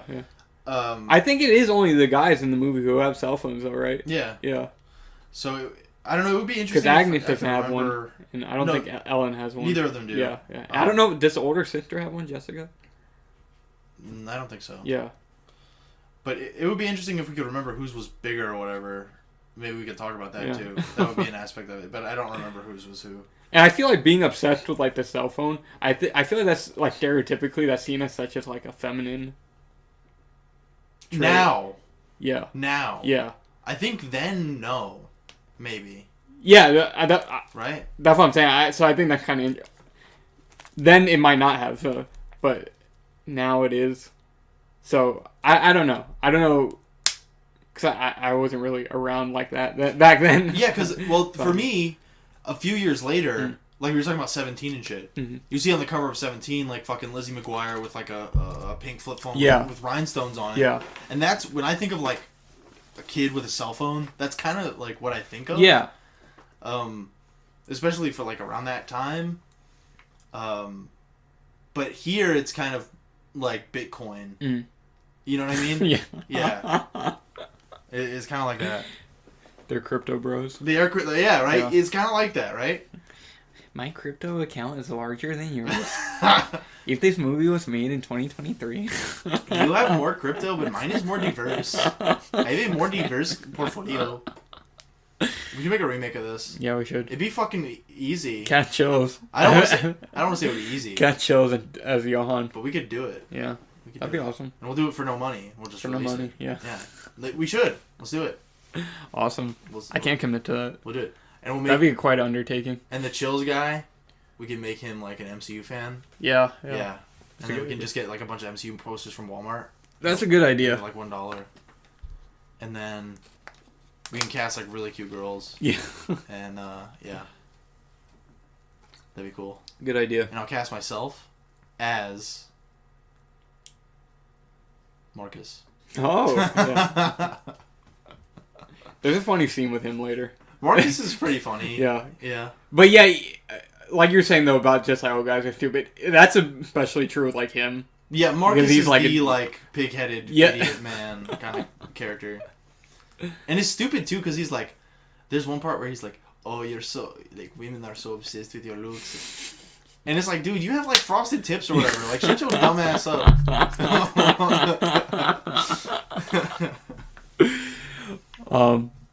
But yeah, we completely went off the plot, but that's fine.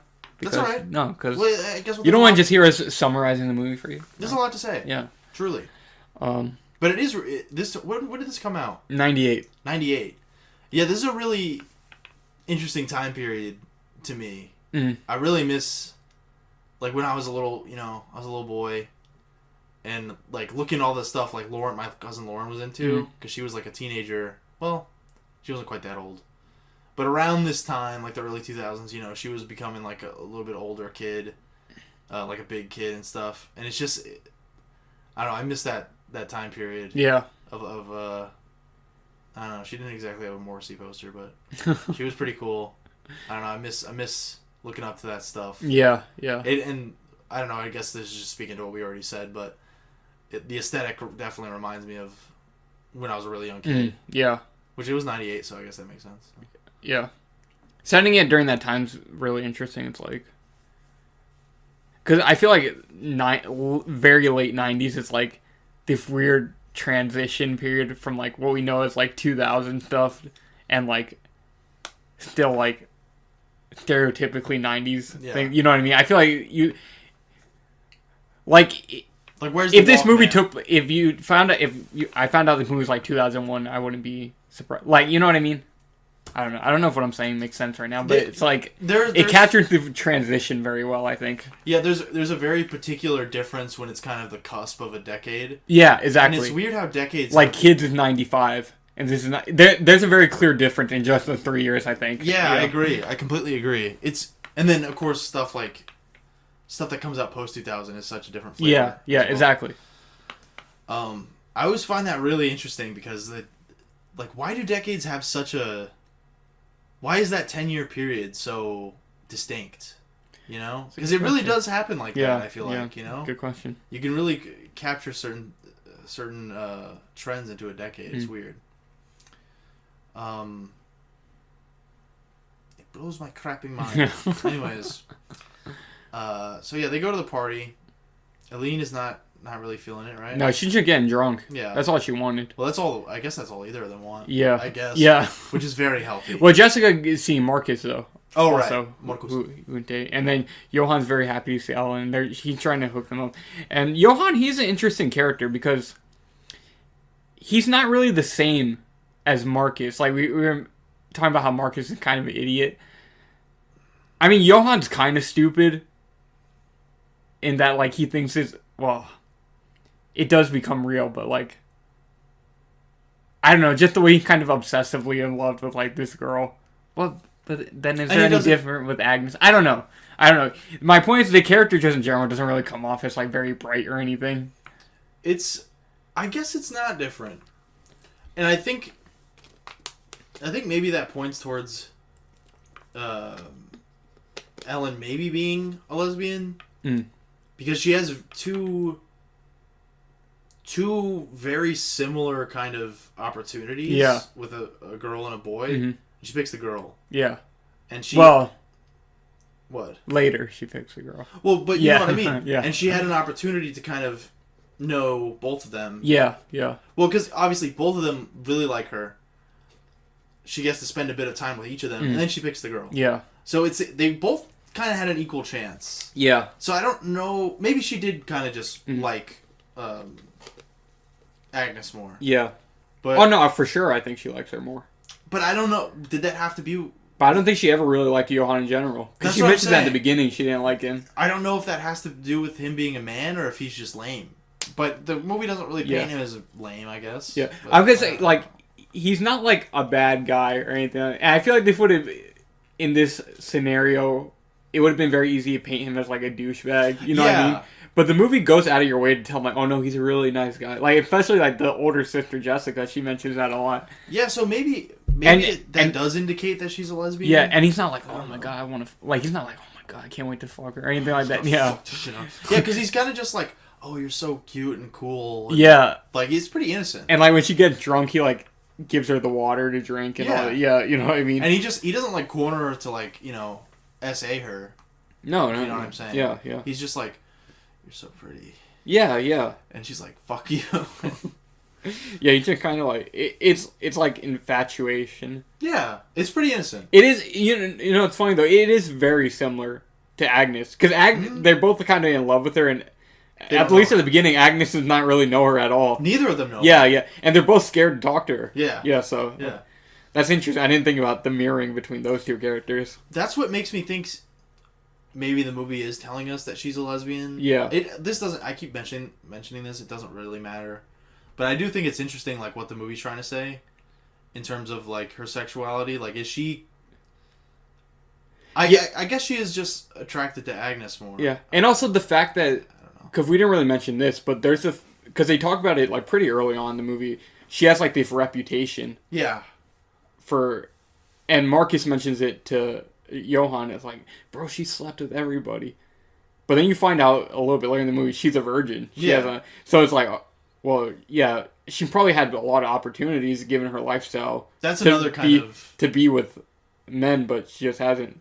So yeah, maybe she probably is a lesbian. Yeah, and also the line, like I said, about like, oh, she doesn't want them to put their dick in her, but she won't let them finger her. Yeah, yeah, that's interesting. Yeah, and also, there's something else. And then when she later, I'm going ahead, but who cares? When she later does have sex with Johann, she didn't enjoy it. Yeah, yeah. And they use it. I mean, it's kind of like. The way they talk about it, her and her sister, kind of like in a stereotypical, like, oh, he came too fast, kind of like teenage boy kind of way, but still, she didn't really enjoy having sex with the man. That's one thing I noticed, too, about that scene is because even though they both acknowledge the, like, oh, boys come too fast, that's, that's a bit silly, how disappointing. They both kind of mention that, but Jennifer, is her name Jennifer? Jessica. Tensica? Huh? Jessica. That's from Rick and Morty. Oh. I don't remember from what episode, but that is a completely unproblematic show. I love that show.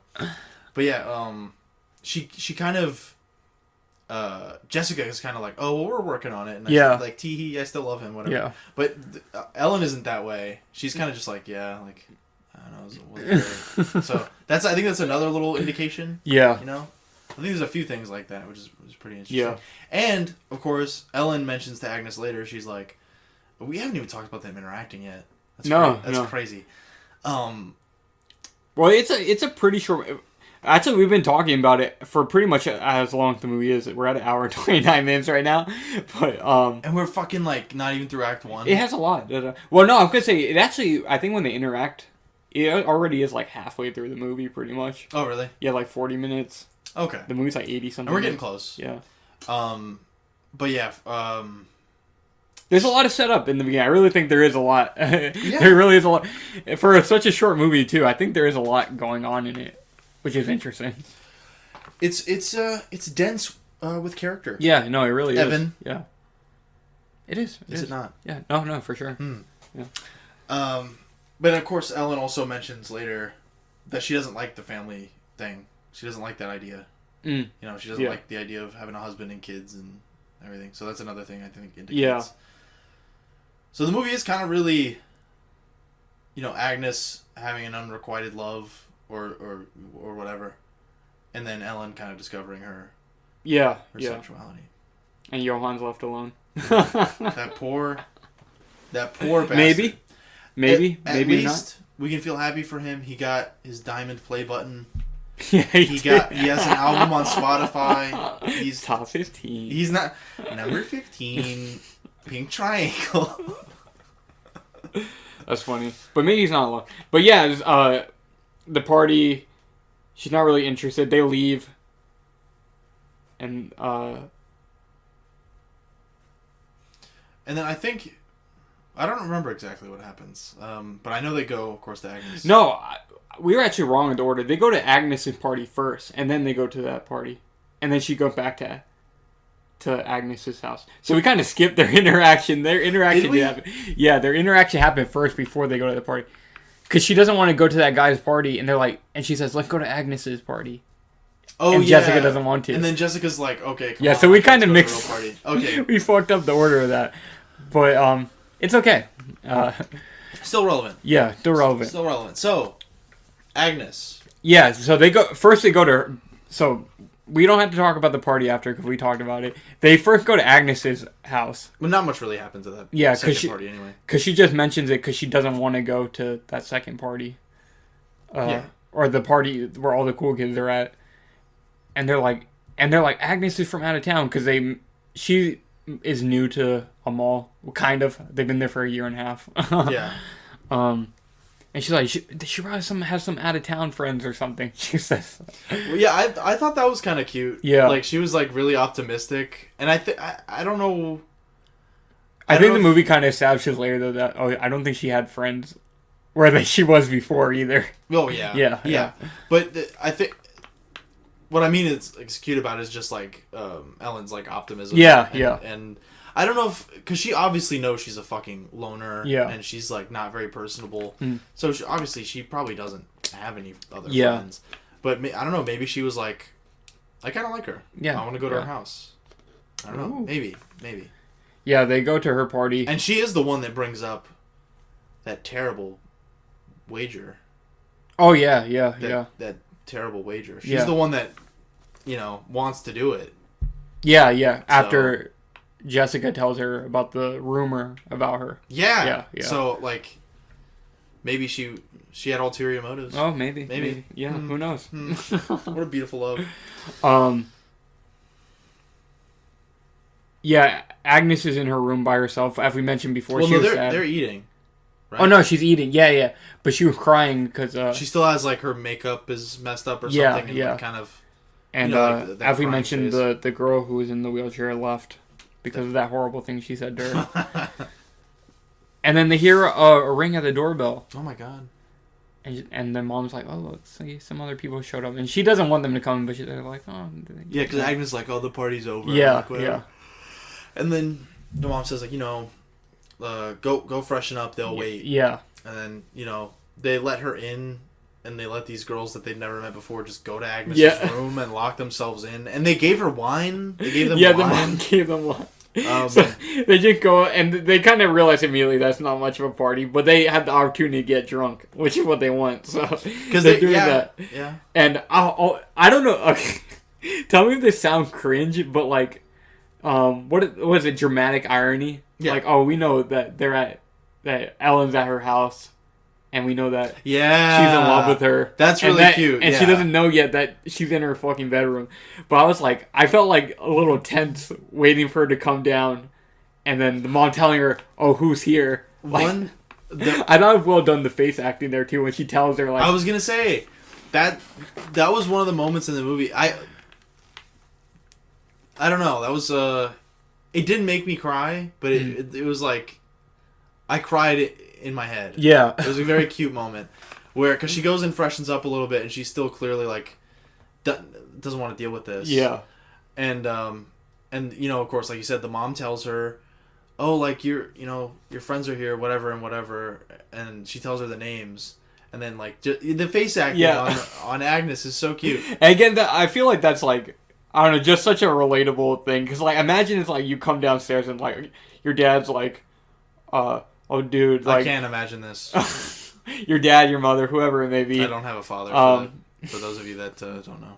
Well, I had to say dad because, vice versa. Right. Yeah, but... Well, say parental Imagine person. you go down, one of your parents is like, oh my god, dude, the hottest chick in your school is in your room right now. It's like, oh shit. I feel like, I hope she doesn't touch my Funko Pops. Yeah, exactly. Get that bitch away from my Funko Pops. But yeah, that's one thing where I mentioned this to you when we were talking, because YouTube, like I said, I watched this on YouTube legally. Mm-hmm. I purchased it through YouTube. Of course. To be clear, you didn't have to. I saw your people upload. The second result is the movie in full in HD uploaded for free. But you still paid for it. But I still paid for it. Good movie. Hope that went to his pocket. Yeah. Okay. Yeah. So, what I messaged to you was that.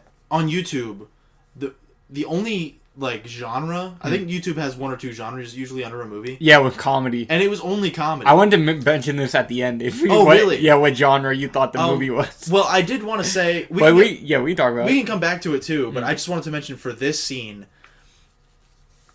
It was at this point where I was like, this is not a comedy. Yeah. Like, what's going on? You said that out loud at your TV. Yeah, I said this is not a comedy. What is going on? And then Terry said, "Are you okay?" And Jeff Bezos, his little minions read my transcript, and they said, "Oh, he's watching Fuck 'Em All. That's a good movie." Facts. No, but once I got to, it was really after the scene we're about to talk about, where they kind of like are in her room and all that. After that scene, I was like, this isn't funny. Like, this is weird and sad. What is going on? But the movie does pick up and get lighter. Yeah, But I feel like the first chunk here of Agnes is really upsetting. Yeah, it's pretty like it's not it's not like the most deprived movie ever made. Yeah, it's not 1 second of kids, but it's it's pretty upsetting. Yeah, the beginning, which it makes it even sweeter when Agnes starts to get her I agree. Her wishes. I agree. They come true. But yeah, they like lock. They go in her room and lock her out of her own They lock themselves in her room, and they're like, "We're changing." It's like, you guys are fucking lame. Yeah, you guys are annoying. And they're looking at the shit in her room, and I think that's when Jessica brings it up. Again, environment, set design. She mentions like, "Oh yeah," because I forgot exactly what they looked at. But Morrissey poster. Yeah, the Morrissey poster. But they're like, they say she's a lesbian. Because I guess she doesn't have a traditionally young girl, teenage girl room. And she's like, what? I don't know. She's like, kind of. Yeah, she does say. She says, what? Yeah, she's like shocked by it. I guess not really that shocked, but she's like excited. Maybe she was excited. Perhaps. I don't know. Well, I mean, I think. And they start just looking at her shit, and there's a moment where she looks at her computer and she pulls up the list and she's like about to look at it, but then like Jessica says something or whatever, she looks away. Yeah, and that made my asshole clench. That's a bit of a dramatic irony as well. Yeah, I was like, oh. Very cool. Yeah, I know. It does. There are some tense moments like that. That was a good one. Yeah, I actually, when I was watching it, I couldn't. Like, maybe I'm just stupid, but I was like, did she see it? But then, like, the way she acts afterwards, it's like, no, she didn't. Yeah. But if right when she's telling her, oh, I think she's a lesbian, she's just like, oh, shit. It's like, she's, like, right there from having it confirmed. Yeah, right? Yeah. Some hard evidence. Yeah, seriously. And then they let her in. Well, they make the bet. Ellen and the... It's crazy that Agnes has her own personal computer in her room in 1998. I guess, yeah. Good for her. Well, again, she's more well off. She's gay. Yeah. She's more well off. You know what's interesting, Evan? Mm-hmm. Is, what's his name? Marcus? Yeah. And Jacob? Is that Chill's name? Johan. Yeah. Whatever. The boys. Yeah. The boys. Jacob will be his name in our American remake. Yeah. Fuck yeah. That's awesome. I like that. Can we call Agnes Amy? Yeah. That's cool. That's cool. Anyways. Because they're like, oh, we know technology and you don't. And it's like, you guys have cell phones. She has like, it's 1998. She has her own fucking personal computer. And she writes her little diary. Yeah. You don't know anything. Well, again, it's kind of like, oh, they think about things in the black and white dynamic. But obviously it's like, oh, well, there's this lesbian who's kind of in touch with the shit you're talking about. And she's a bit cool and she's a bit clever. And she's... Yeah, so... I didn't really think about that. Because that's another thing that... Kind of like you were saying about... At the time, like, cell phones were more of, like, a girl thing later. But it took me until right now to realize, like, damn, she had her own PC in 1998 in her room. She did. I don't know, it's kind of a vibe. Yeah, it is a vibe. It's kind of a vibe. But it's just that kind of thing kind of... You can kind of forget that might mean something. Yeah. Because that's kind of standard now. Like, if someone had a computer in the room, I'd be like, oh, yeah. But I guess it's a little more impressive in 1998. Yeah. Anyways. Yeah, so they're in her room. Agnes is, she's kind of like trying to fix her hair. She's outside the door, waiting for her to come out. And the mom is like, do you want to bring some roast beef up to your room? The roast beef. And yeah, eventually they I'm pulling up the letterbox. Okay. I just wanted to see something. Sure, go ahead. No, continue. So eventually, Evan. Well, I'm kind of lost now. I don't remember exactly what happens, but they let her in the room. Well, no, we were talking about the bet. Ellen and Jessica. So before they let Agnes back in her own room, I think, Ellen has a bit of a... She says, I subconsciously love Agnes, and I want to kiss her. So she says, give me $100. Yeah. Which is, I think kroner is close to dollars. I don't know. Value. I don't know European currency. And that's like one of the only Swedish words I know. Kroner. Which I don't know if that's even technically a Swedish word. Because you're the money man. Because I am the money man. You know the money. You know the I'm the historian and I'm the money man as well. No, it's because I read fucking Girl with the Dragon Tattoo. And that's like... I knew I heard it in like a movie that we watched semi-recently. Yeah. And I was like, yeah, that's it. Girl with the Dragon Tattoo. Spoilers. Spoilers. That will be our first Movie Friends Patreon exclusive. Yeah. The Girl with the Dragon Tattoo. No, we are sitting on that one. Yeah. I think we mentioned that in another episode. For a rainy day, I guess. But yeah, but I read the books, and they use that word like once a page. Mm. They say kroner so fucking much in that book. But yeah, she's like, give me $100. And she's like, no, you silly girl, I don't have $100. And she's like, well, I'll do it for $20. Yeah. She's like, okay. Yeah. But why are you, as her sister, like... Imagine if Joey gave you like $20 to kiss a guy. That's weird. I know girls are a little different. But it's weird. Weird scenario. Yeah.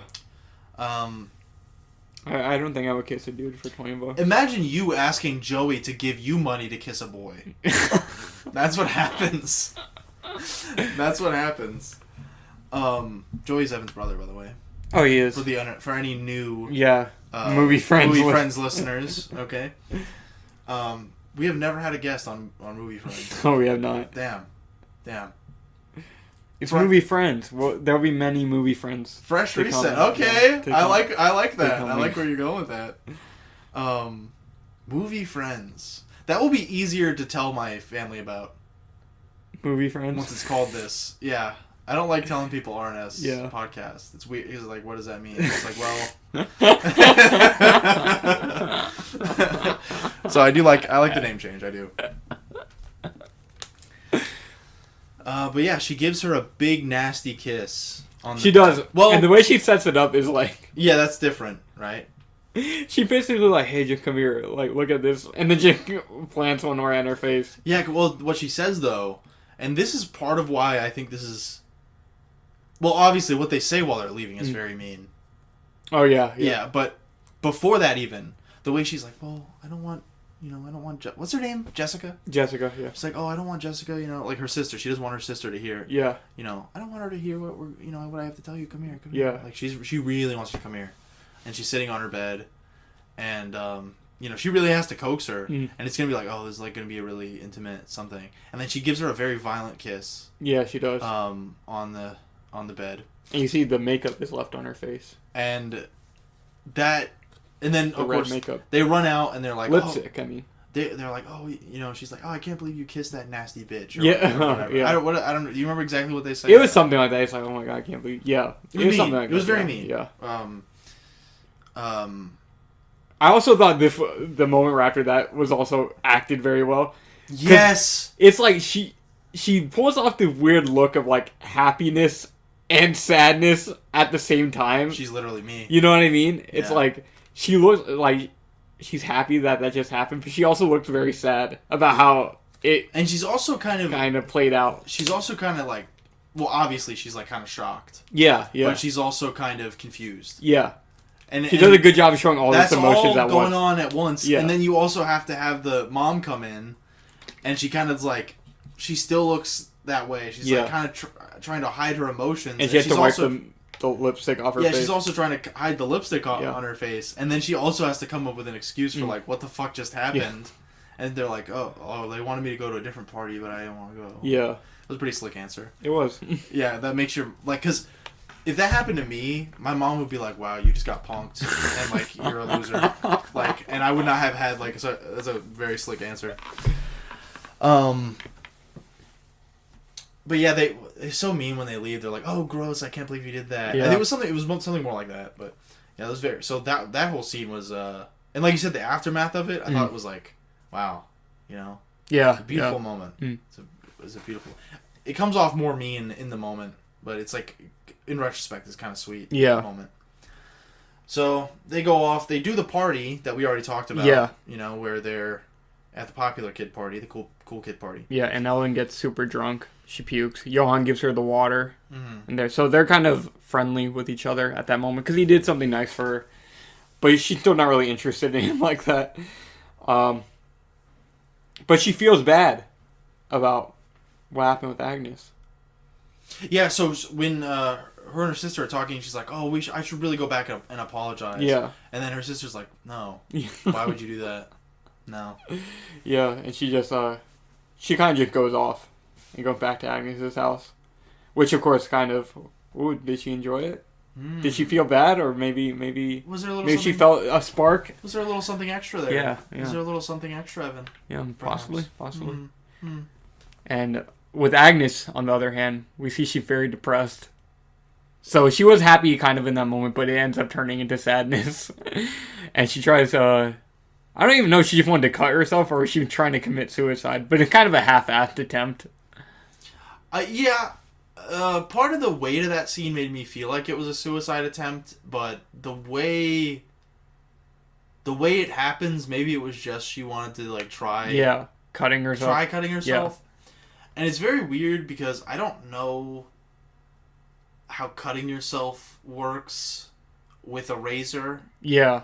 But not the razor you may be thinking of. But it's like a shaving razor, like like something you would use to shave your legs. I've never seen someone in a film cut themselves with that kind of razor. No, me either. Me either. So I don't know. Maybe that was kind of an indication of they were saying like, oh, she's a kid, like she's not. That's what I was thinking. She's kind of doing some goofy shit. Yeah, it's like a half-assed attempt. Yeah. That's kind of what I got from it. But she gets a pretty good cut out of it. Yeah. So I don't know. I've never tried it, so. Well, I've tried it every day since I was 12 years old, and that's when my dad left. And damn. No, I'm just playing. My dad left when I was 0. Oh. And I never cut myself. Okay. Good. Good. I know some people would do that, so you should do that. Every girlfriend I had from high school did that. So. That's pretty cool. Yeah, very cool. And they all left me for women. Yeah. Weird. But. Well, not very similar to this film. Weird. Yeah, she's in the middle of cutting her arm, but then she hears like the rocks being thrown at her window. And Agnes came back. She covers it up really quickly. Her cut. Yeah, that was badass. Like, we were talking about that. That's really cool. That's really cool. So yeah, she lets her up. Such a vibe. It's a vibe. Yeah. Such a vibe. Yeah. Hiding your wounds. Hiding your wounds from the one that hurt you in the first place. Exactly. Ah. She says that later. Oh, really? When she's like typing. Oh, yeah. She's like, I love her. She's the one who hurts me the most or whatever. Such a vibe. Yeah. Such a vibe. I love her, but I hate her. Yeah. Like, she hurt me. Badass stuff. Love teen angst. Love teen angst. Love teen angst. Of course, yeah. Yeah. So yeah, she lets her back in, then they kind of start getting to know each other formally. And Ellen kind of, she's vibing with this stuff in her room. It's cute. They actually have a nice little talk. Yeah. And she says, I'm sorry. She does say she's sorry. She says, that wasn't very nice.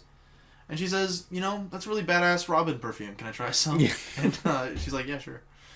That was a cute moment, too. It was a cute moment, It was a very cute moment. And then she realizes she can't go home because she left her jacket at the other party. And this is, I've been waiting to mention this. Yeah. For this scene. Mm-hmm. Okay.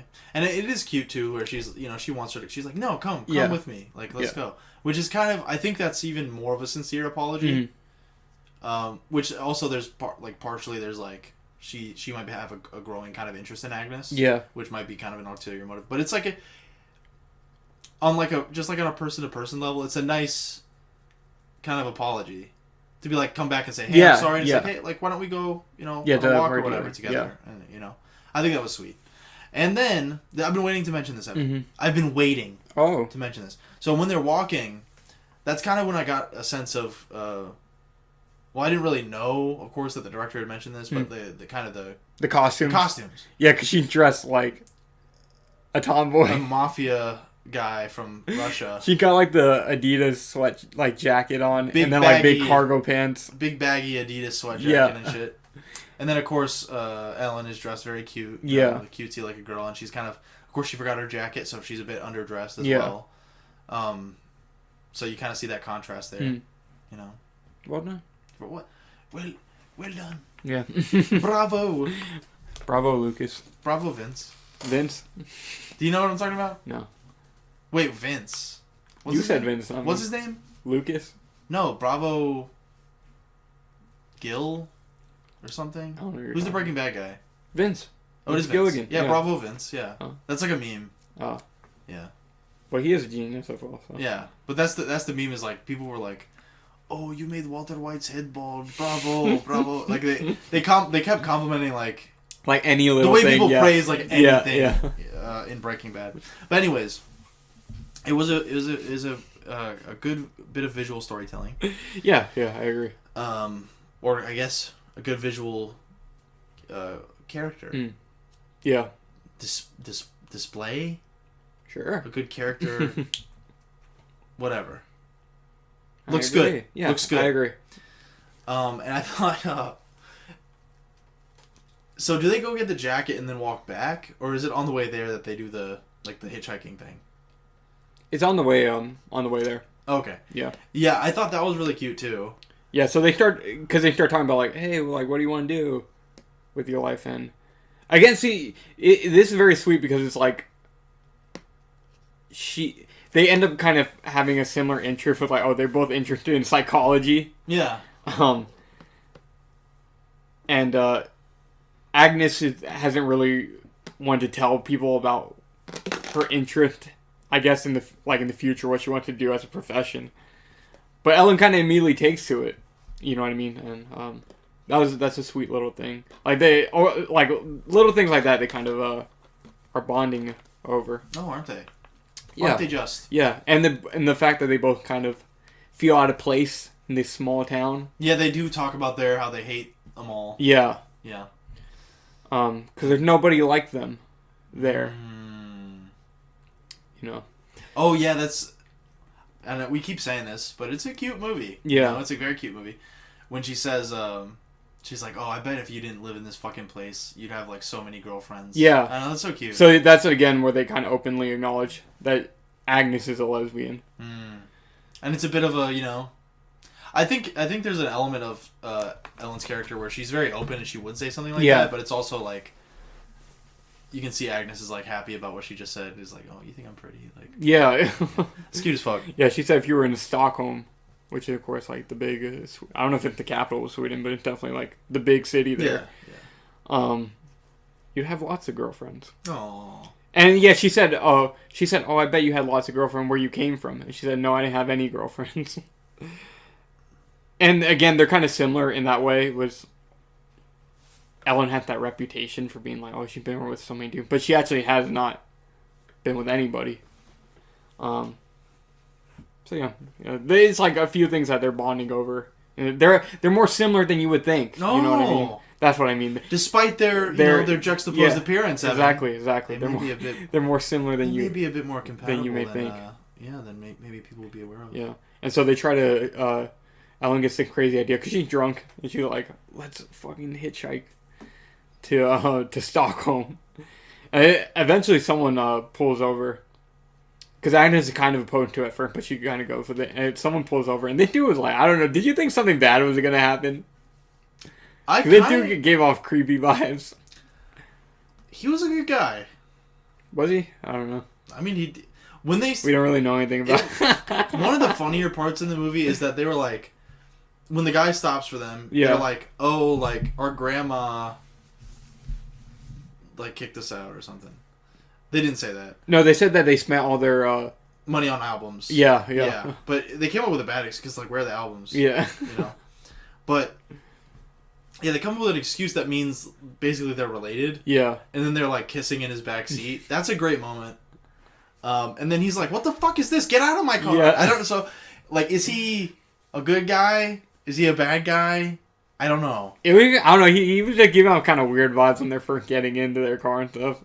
He did look a little... Yeah, I think he was looking at her more, Ellen, versus Agnes. But yeah, they start talking about, oh, we're going to be so cool. And of course they It's a very intimate moment where they're sitting in the backseat, and of course they kiss. And it's set to Foreigner's I Want to Know What Love Is. That was a good moment. I like that. Yeah. Very epic moment. And the lighting in that part was really cool. Yeah, it was.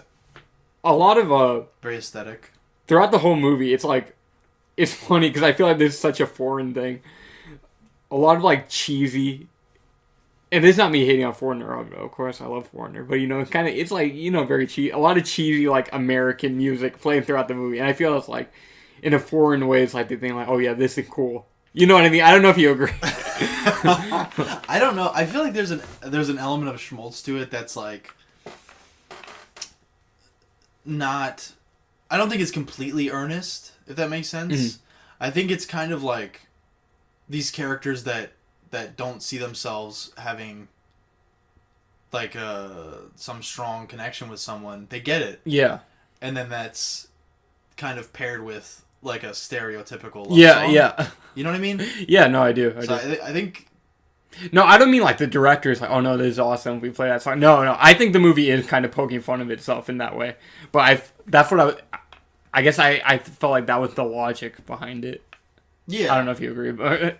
Yeah. But what you said makes sense as well. That's kind of what I got from it, because it is such a, like, on-the-nose music choice. Yeah. That I couldn't help but be like, well, it's kind of...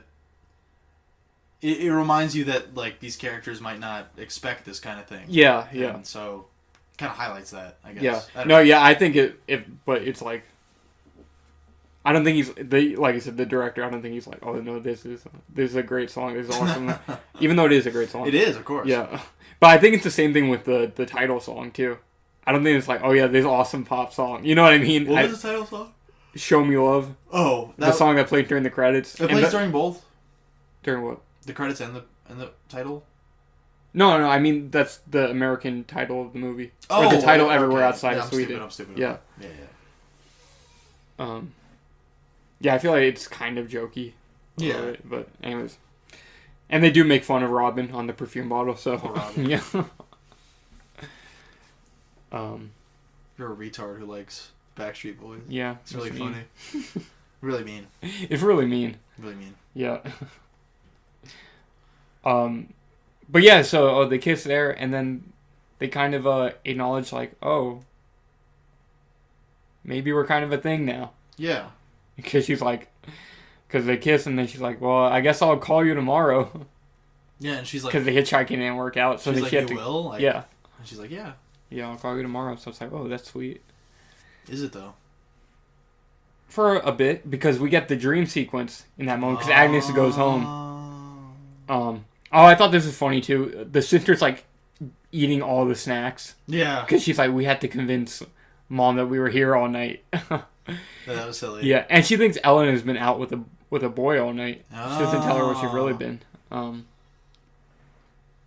But yeah, them eating the snacks. And then the dream sequence. Because Agnes goes to sleep. Agnes is very happy, and Ellen, I guess she is happy too as well. They both go home. But Ellen, like you said, it kind of, the focus shifts to Ellen at this point. Yeah, at this point, yeah, it is. The focus kind of stays on Ellen. Because I guess we know how Agnes feels. Yeah. At this point. And she kind of got what she wanted here. But now, at this point, like you mentioned, it's in Ellen's court from this point in the film. But then it cuts to school as if it's the next day. Yeah. And I thought this was real. Me too. At first. Me too. Yeah.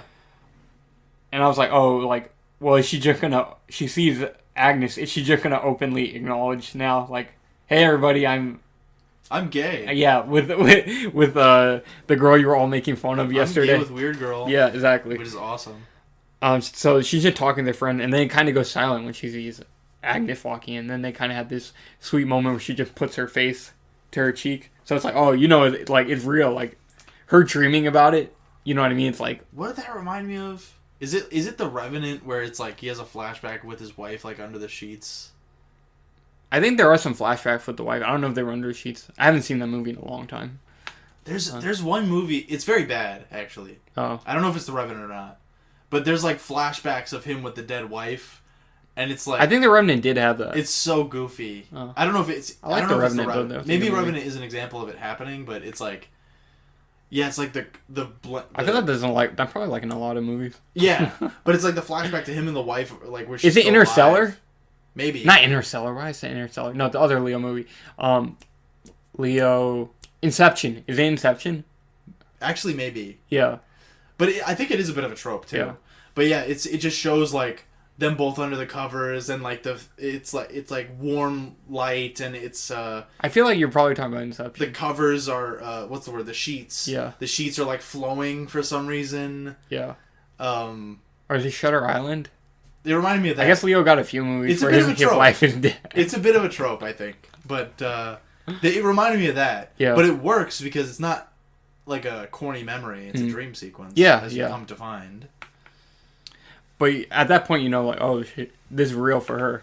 The fact that she has like this such like sweet dream about it. I liked how that dream. It was well executed in the sense that it felt dreamlike. Mm-hmm. But I also, of course, the most interesting part is her reaction to it, waking up. Yeah. She said, She said, Oh, but can I tell you the fun fact though? Please do. So on the Arrow Blu-ray, there was also an interview with the actress who plays Ellen. Oh my god! And she mentioned this scene, how basically this scene was her idea, because initially in the script, it was gonna be like a wet dream, basically. So it's like, really? Yeah. So they were like in bed together. But she was like, she didn't really feel comfortable doing that. So and then she ended up coming up with this idea of making it, you know, something simple like that. Well, it kind of foreshadows the ending of the movie. What do you mean?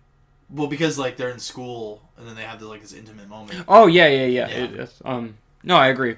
But also, I like that better because then you know it's not like a purely sexual thing. I think I wouldn't really dislike it.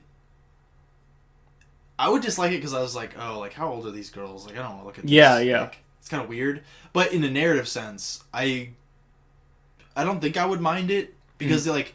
When you're a kid, right? Yeah. Like, and you have this weird part of your little brain unlock, and of course, like it would make sense if she had like an intense dream that night about her or something. That's true, you know but I think they do that a little bit better because they both have separate sequences where they're shown masturbating to each other in pictures. I think that is probably better than having like kind of yeah. So you got a little bit of both. You know, if you had the masturbation sequence and that as well, you know what I mean? Yeah. So, yeah. But it also kind of shows, like, Agnes is more comfortable with herself. Not obviously because when Ellen wakes up, she's like, no, I didn't have that gay dream. But the fact that she's like, yeah, like that just happened. Like, let me jerk off. And then, like she's not even far enough along in Ellen in her thought process to even have like a sexual dream. Yeah. Like she's not that far yet even. You know what I mean? Yeah. Does that make sense? Yeah. So that's I think that's kind of interesting too. For sure. Because of course like the sexual aspect would be something completely separate to just it's like okay, this is the first time I ever felt feelings for a girl. And jumping into like okay, I want to have sex like now. I like dreaming about it. Yeah, and that way, it's more of a natural progression too. Yeah. So good on her. Good on her. Yeah. It's a good idea. Yeah, it was a good idea. And it's a sweet little moment. Should we make that the thumbnail? That would be good. That wouldn't be a bad one. Yeah. Or maybe them walking. Yeah. But I like that little... But I feel like I see that picture so much. We gotta do something a little different. I like the dream moment. Yeah. And there's a lot to say about the dream moment. It's a good moment. It is, yeah. Yeah. But yeah, I love the way her reaction, her denial, the sister, you know, she's like, oh, you're dreaming about that boy or whatever. That you were with or whatever. And she's like, no, I was dreaming about dying. You know, I love that. Yeah. And she's like, it's my dream. I know what happened. Yeah, and then from there on, she keeps badgering her Jessica about who she was with yesterday. And then she assumes it was her boyfriend, Marcus. Yeah, and they get into a big fight about that. And then she had to, like, come up with a lie, so she just says, in this moment, I don't know what you thought, but I thought she was going to tell her, I was with fucking Agnes. I kind of wanted her to, I guess. Yeah. I didn't think she was. For a second, I thought she was going to, but no, she said Johan. She lies and says him. And then because of that, she kind of forced to get into a fake relationship with Johan. With Johan. Yeah. She's forced. It's kind of a dual thing because it's like because she's kind of denying her own homosexuality. I think it and also to keep up this story. It's very cleverly written. Yeah, I think because not only this, but part of the movie at the end where they have like there's a come out of the closet moment. Yeah. But they put the characters in scenarios that like perfectly reflect their inner conflict. Yeah. It's very well written. I agree. Yeah. You know what I mean? Yeah, for sure. Because she has this inner conflict of denial, and she's literally that shows through her choices with like saying Johann instead of Agnes. Yeah. To her sister. Mm-hmm. I don't know. It just. Yeah, I agree. Well done. Yeah, and I like I said, the dual purpose of that is like she had to keep up this lie not only to her sister and everyone around her, but also to herself. Yeah. So. Exactly. Yeah. Exactly. It's very clever. Yeah. And so she goes to like it's not a party, but she goes to hang out with her sister later to kind of like hook up with Johann. Well, I don't think that was initially what she was planning to do, but then she kind of ends up just doing it. Yeah, because because she thinks at this point that Jessica thinks that she likes Johann. Yeah. So she's like, "Oh, come be with me, please come with me." And she's like, "Johann will be here." Yeah. And then Ellen's like, "I guess." Like, yeah. So she goes, and then Agnes is like home. It's like a Saturday, I guess, because it makes sense. Like, I guess that party was like a Friday night. Yeah. They went to school on the Friday night, and then it's like the weekend. And she's like sitting all day just waiting for Ellen to call her. And she does call and hangs up. Yeah, she hangs up, yeah. But it's like later in the day. It's not like early on. She calls her and hangs up. And that's one of the few times in the movie where I was like, Swedish is a dumb language. Because she was like, hello. Yeah. She keeps saying hello. No, that's sad. That's me. Yeah. No, but she sounded the really sad part, she sounded so happy. Oh, she was happy. She sounded so dang happy. But for not. But it was all for not. Yeah. Oh, my goodness. Oh, what a beautiful film. Yeah. Why are you going to treat Agnes like that? I know. It's very mean. Come on, son. And as we mentioned, so she gets into this relationship with Johann. They start hanging out. We get scenes of the four of them, Jessica, Marcus, Ellen, and Johann kind of all hanging out with each other. They ride the motorbike together. That's kind of a sweet moment a little bit. Because they kind of go out of their way to show you, like, oh, Johann, it's not, though. He's not a bad guy. No, he's not. He's not. Yeah. But it's not, for me, it is a nice moment to characterize Johann as, like, he's not a bad guy. Yeah. No, he's not a bad guy. He just happens to not have a tight, wet cunt in his pants. No, but the reason that it's not sweet to me is because she calls Agnes right before. Mm. And then she says, like, oh, hello, like, really happy. Yeah. And then she hangs up, Ellen hangs up, and then walks out to the boy. And she's, like, hi to him, like, really sweetly. Mm. And I was like, oh, you... Yeah, no, you're right. In that sense, no, okay, it's not... What I mean to say is more as, like, oh, they to characterize Johann. Yeah, as, like, he is a good guy. Yeah. And it seems like, for the most part, he's treating her right. And they have sex. And we mentioned that already, but... It's kind of like, oh, not good for her. Did you want to mention you wanted to mention Knock at the Cabin, didn't you? Oh, yeah. Did you have something to say about that? I actually, that just reminded me of something about it. Mm. Oh, I can say, so, both the movies, well, they both kind of have this,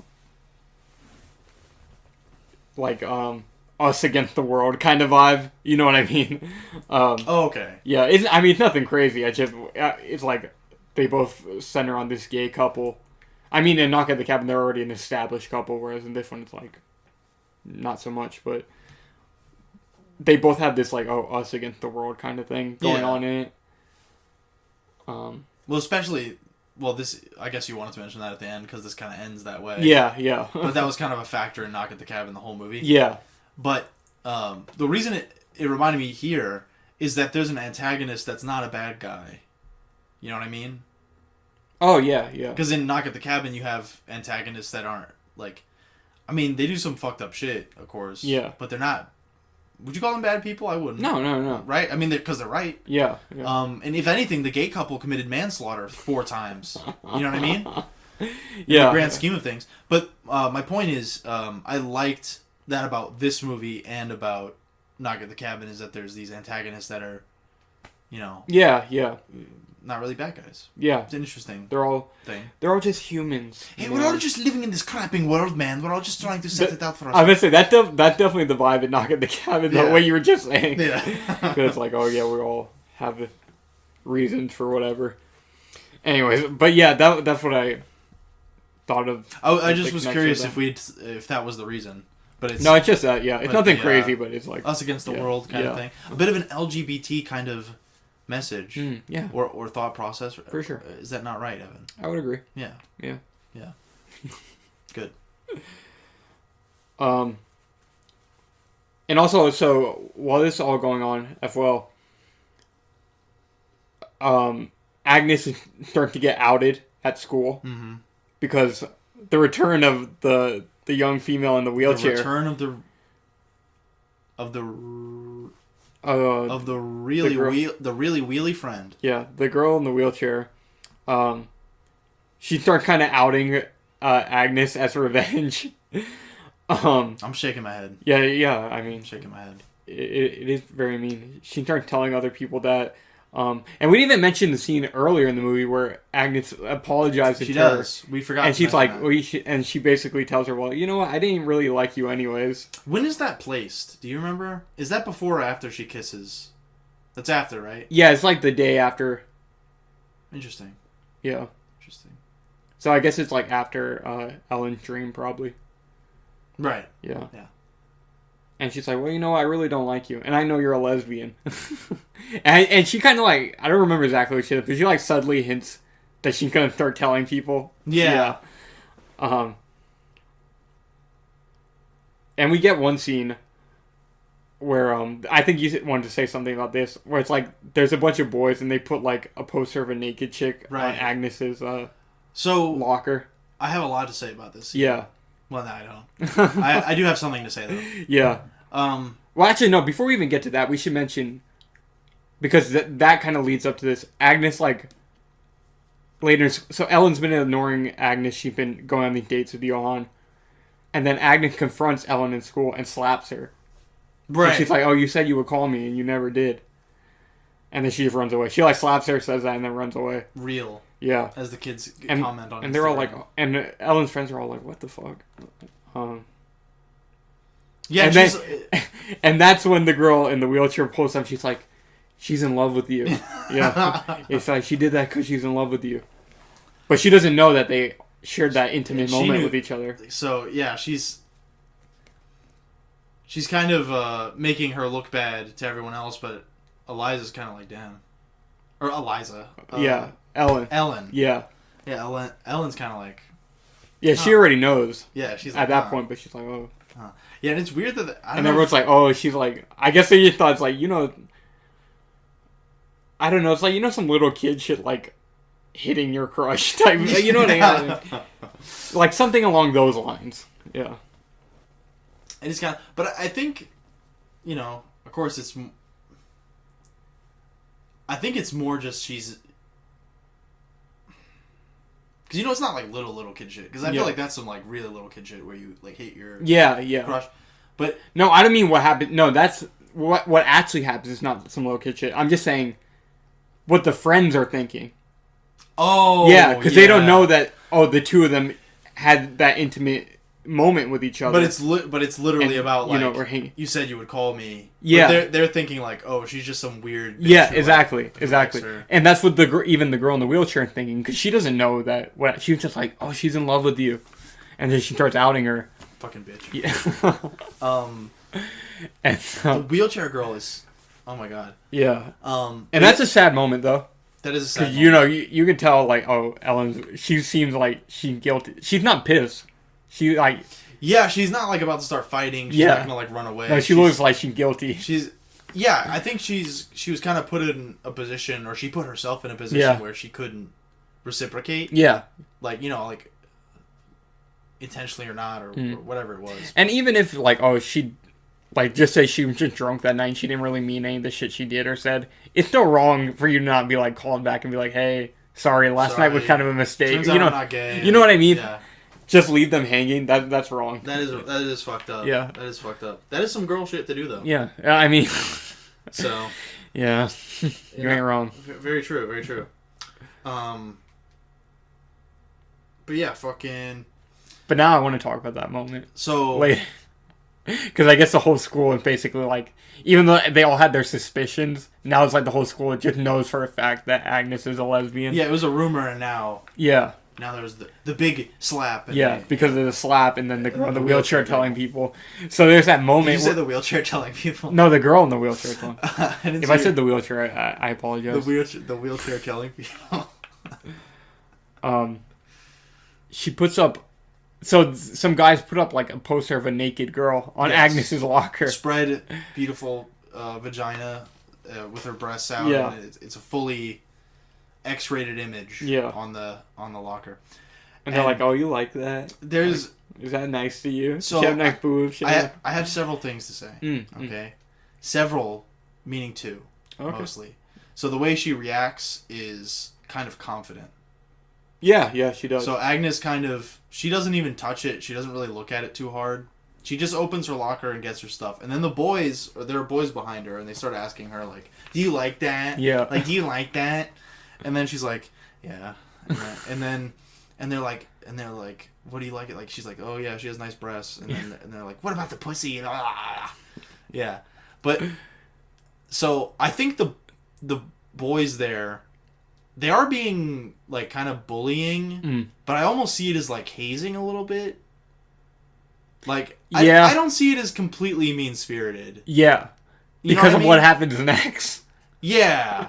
Like, I feel like they think Agnes being a lesbian is kind of exciting. Yeah. And interesting, and they're just, like, fucking idiots, and they want to, like, interact with her about it. And they're going about it in kind of like an idiot, like, bully kind of way. I agree. And I think what happens with the girl in the wheelchair supports what you're saying even more. The wheelchair girl, so they're trying to just be like, hey, like, we want to talk about that pussy with you and stuff. Like, it's kind of like that kind of vibe. And then the wheelchair girl comes in with her beautiful little wheelchair. Yeah. And, she's like, what does she say? I forgot exactly what she said. But she says, she says, she tried to grope me. Yeah, that was it. That's fucked up, making that lie. So, first of all, she just rolls in and tries to Me Too her. And then the boys are like, so? Because they want to hear about the cute girl that's a lesbian, not your fucking Me Too wheelchair ass. So... but no, that's really fucked that she's lying that she essayed her. I know. Yeah. And she never showed any interest in her. Yeah. Whatsoever. They're like, oh, she tried to grope me, and the guys are like, what? And they're like, so. They're literally. And then they call her the R word. Do they? Yeah, they did. Did they say, like, get out of here or something? Yeah. So, should I mention my cool story? Yeah. So, I do have a story. I don't want to mention the specifics. But I did relate to this in a way that we mentioned several things in this movie, where there's this kid that made fun of me, right? Yeah. And then everyone said, ah ha ha. Dylan really is an F word. Jesus That's Christ. Very funny. I don't know. That wasn't it. Wasn't it. But this kid made fun of me. Everybody laughed. Yeah. And I said, well, I'm gonna give it a day. I'm gonna write something up. I'm gonna think of something real funny to say to burn you back. And then I come back to school. And I wait for my opportunity. I say my cool burn, and everyone says, like, dude, like, you're fucking stupid. Shut up. shut your dumb ass up. So that felt so real. Yeah. For, like, to try and, like, I don't know, jump in on somebody or, like, completely, like, kind of misread your social standing or misread kind of the moment. It's fucked up what the character does, but I feel bad for her. Because but lying about getting groped, though, that kind of pushes you to the point of, like, irredeemable, though. Yeah, that's... Yeah. But I think there's an almost moment of, like, she sees what's happening, and it's like, oh, like, they're interested in, like, her being a lesbian in kind of more than just, like, she's a freak kind of way. Yeah. So she's like, oh, like, they try to grope me. Like, she's trying to be, like, salacious. Yeah. But they're like, we don't care with your fucking no-walking ass. Yeah. Like, get out of here. So... I don't know, it reminded me a lot of that. I've definitely felt that before. And, but the reason I do feel bad for her too, right? She also has no friends. She's similar to Agnes. She also has no friends. And she clearly kind of liked Agnes more than Agnes liked her, I think. would say so, yeah. Based on, like, we mentioned, like, her reaction to being invited to the party and and whatever. And she might not have been the best friend. You know, maybe she could have tried to do, extend herself into Agnes's interests a little more. But she loses her one friend. Well, I could say, I feel like, at least what we know from the beginning of the movie, there's definitely a part of Agnes that probably she needed to open up more. Yeah. Because, like, the Ellen thing, she's like, she's in love with Ellen, but she never really made any attempt to talk to her. Yeah. So we don't get too much insight into what their friendship was, but for all we know, it's like, she's so introverted, maybe she didn't even put herself out like that. You know what I mean? Yeah. But yeah, the wheelchair girl, right? So she also, she loses her only friend, and then she makes a strong choice.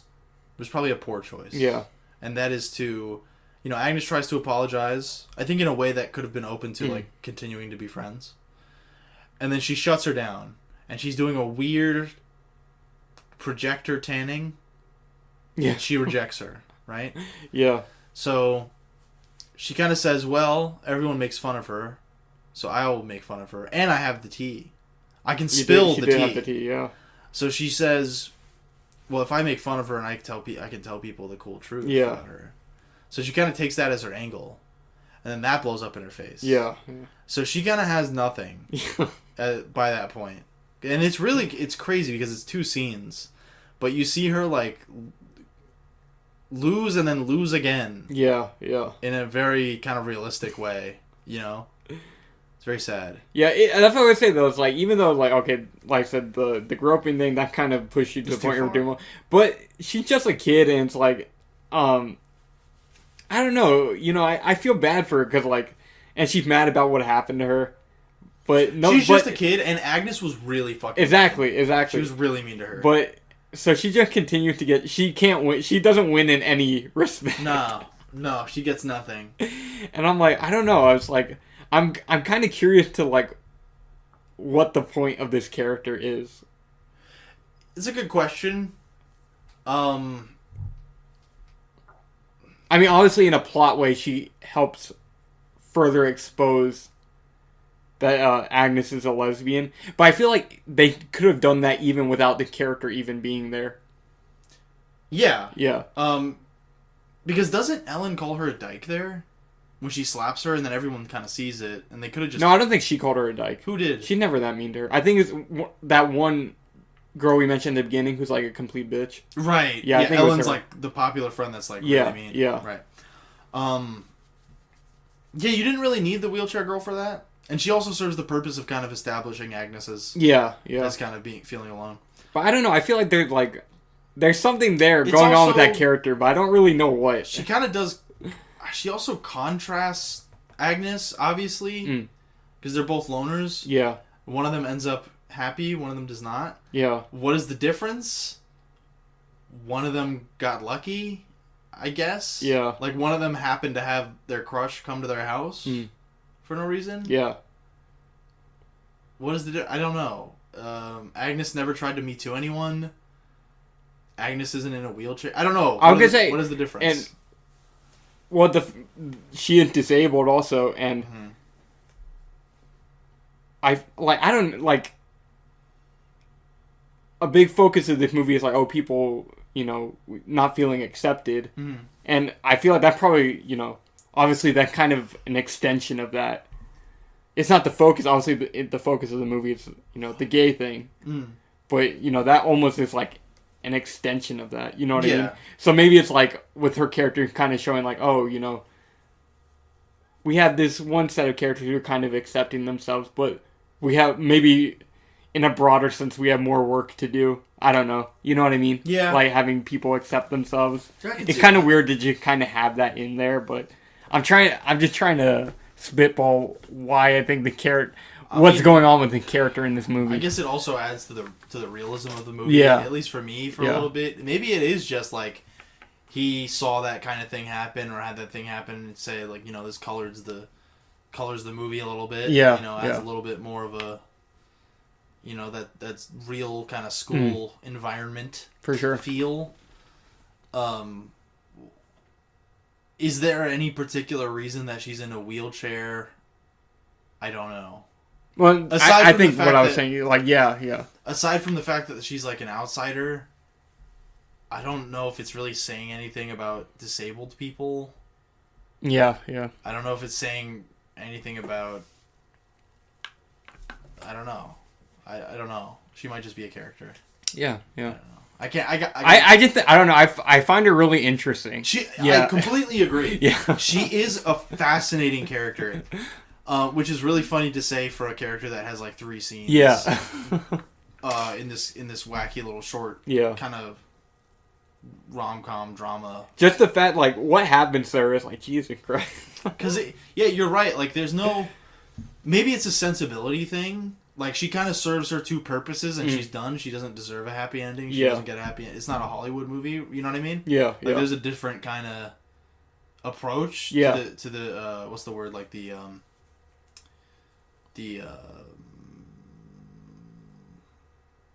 economy of character. You know what I mean? No, yeah, for sure. Like, she's used how she's needed to, and then fuck the wheelchair girl. Yeah. I don't know. It is a very interesting character, though. And in a way, she kind of reminds me of Johan, too. Because the same thing kind of happens with him. I mean, I think he's a more important character, obviously. And his reason for being in the movie, I think, is a lot more obvious. But the same thing happens. He just kind of gets an unhappy ending. And it just kind of does nothing with it. You know what I mean? Well, I mean, in that way, though, it kind of adds to the realism, though. Because it's like... People are, especially with romantic relationships, there's always somebody else on the sidelines who end up getting hurt. You know what I mean? Yeah, someone's happy ending is exactly someone's unhappy ending at the same time.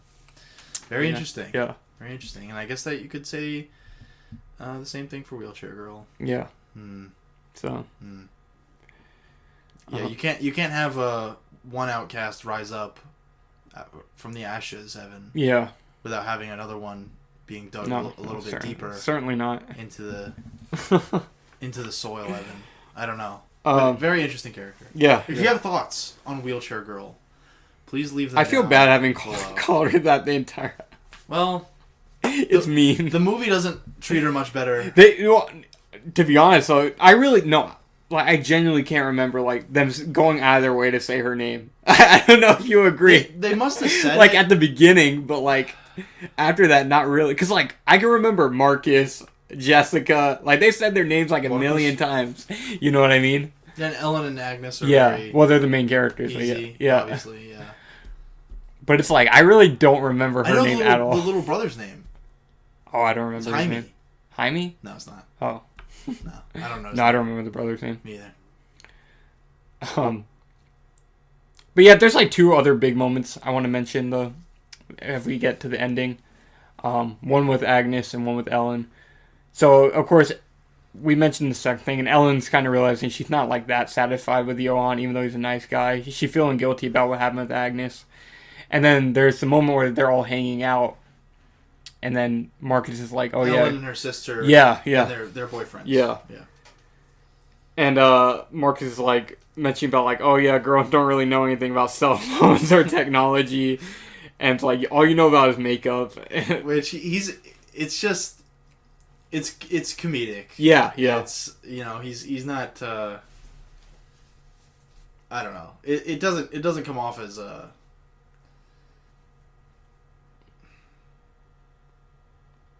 man-hating, I guess. That's a weird thing to say. Well, at most, obviously it's like he's seen things in black and white, whereas obviously...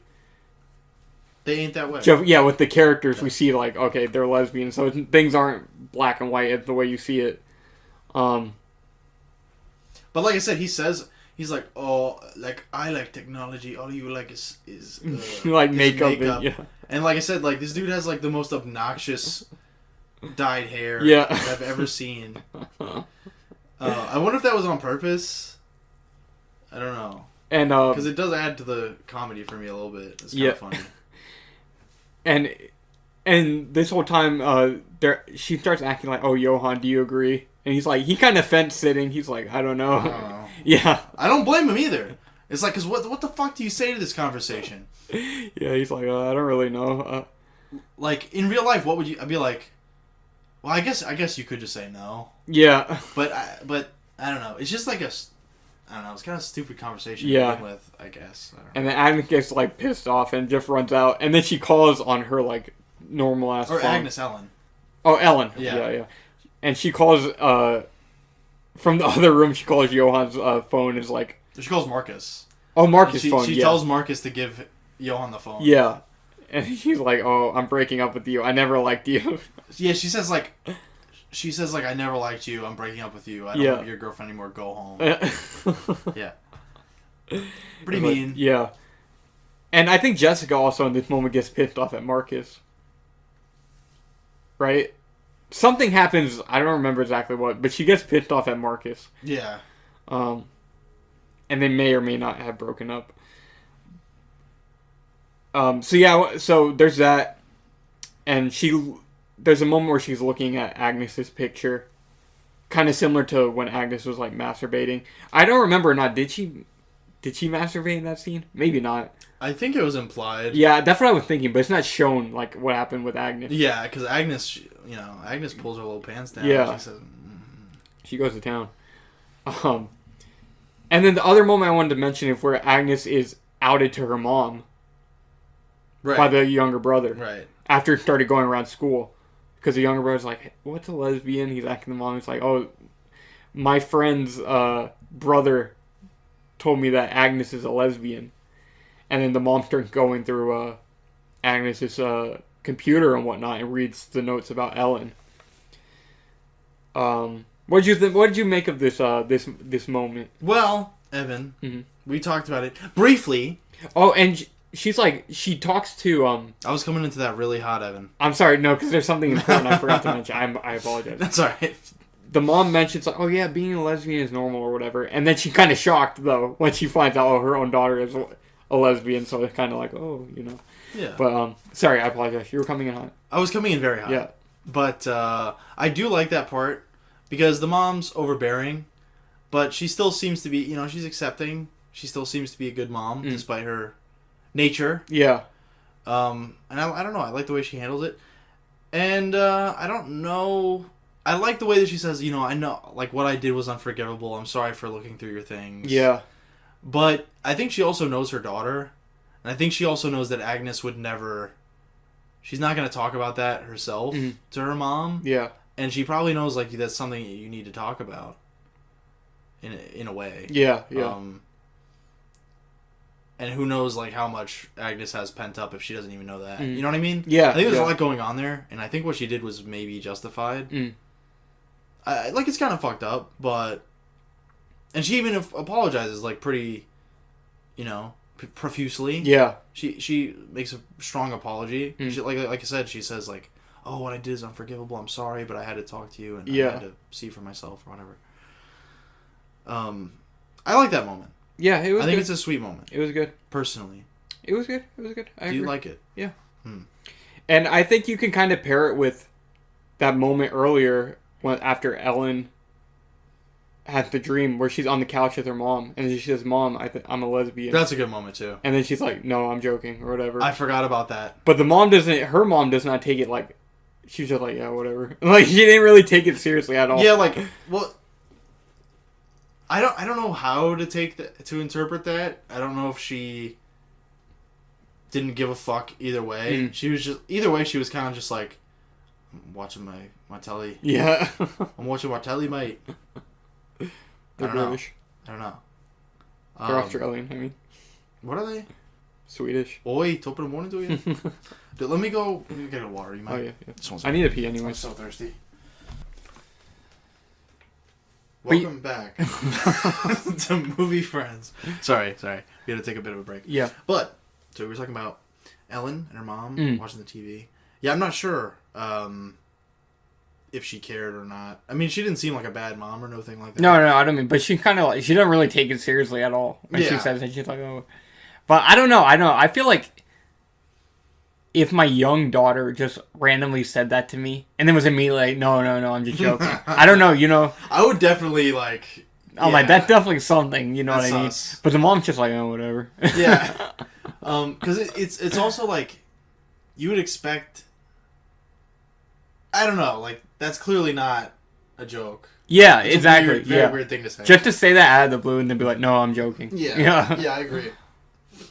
Well, I don't know. I can't imagine like going up to my dad and be like, Dad, I'm gay. No, I'm just joking. Well, I feel like he probably look at me a little bit.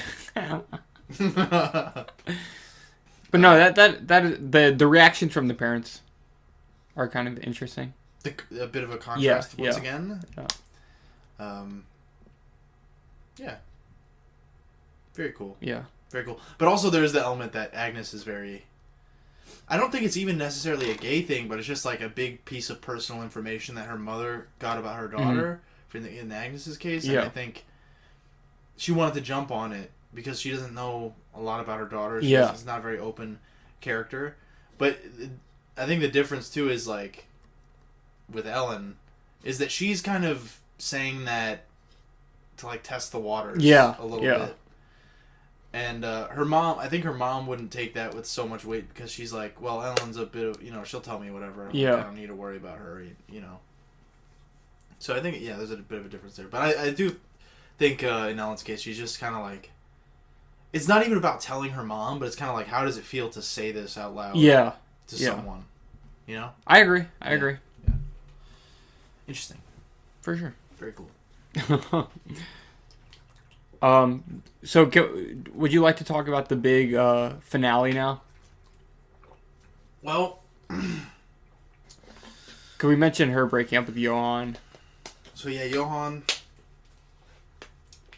was not long for this world. Yeah. And he will find another girl one day. Perhaps. Yes. We get a little glimpse into that, maybe? No. Maybe. I think just maybe. No. But, the end of the movie, very epic. After she breaks up with Johan, she realizes she's in love with, Agnes. Aww. Wait, isn't there something that, like, kind of... Oh, yeah, she apologizes to him now. To Johan? Yeah.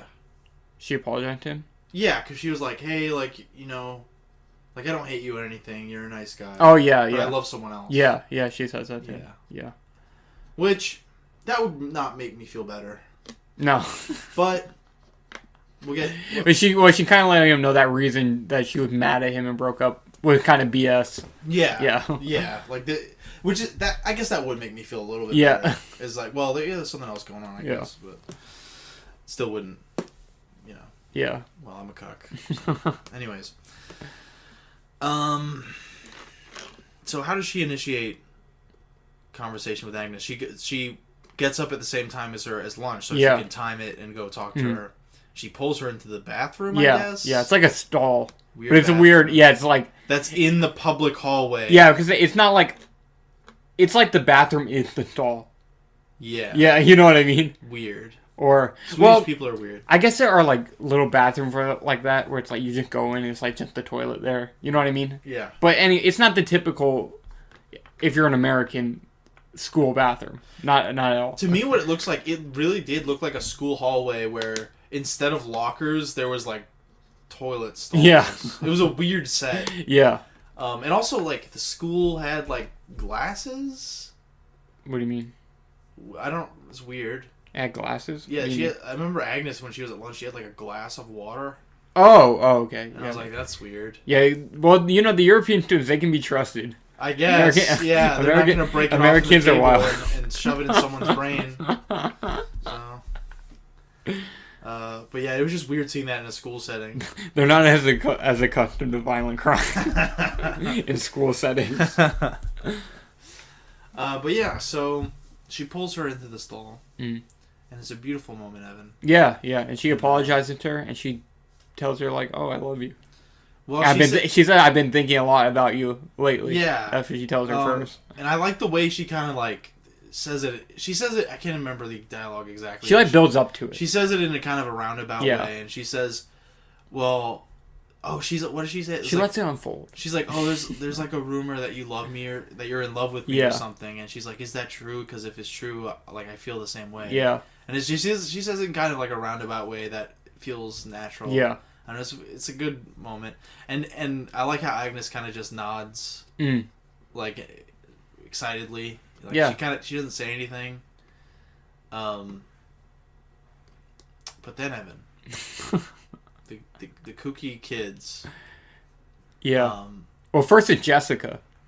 Jessica, yeah. Yeah, because she's in the bathroom. She's like, "What are you doing in there?" She's like, "Oh, you're in there with the guy." Yeah. I was like, "Oh God." And she draws all this attention. Yeah. What a sister. Yeah. Draws all this attention, so everyone in the fucking school runs up to the door. Yeah, and she's like, but she also gets kind of pissed off.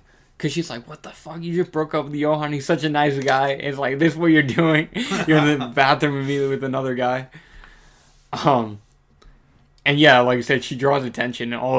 Basically all the students start running. They're like, whoa, what's going on there? Who is she in there with?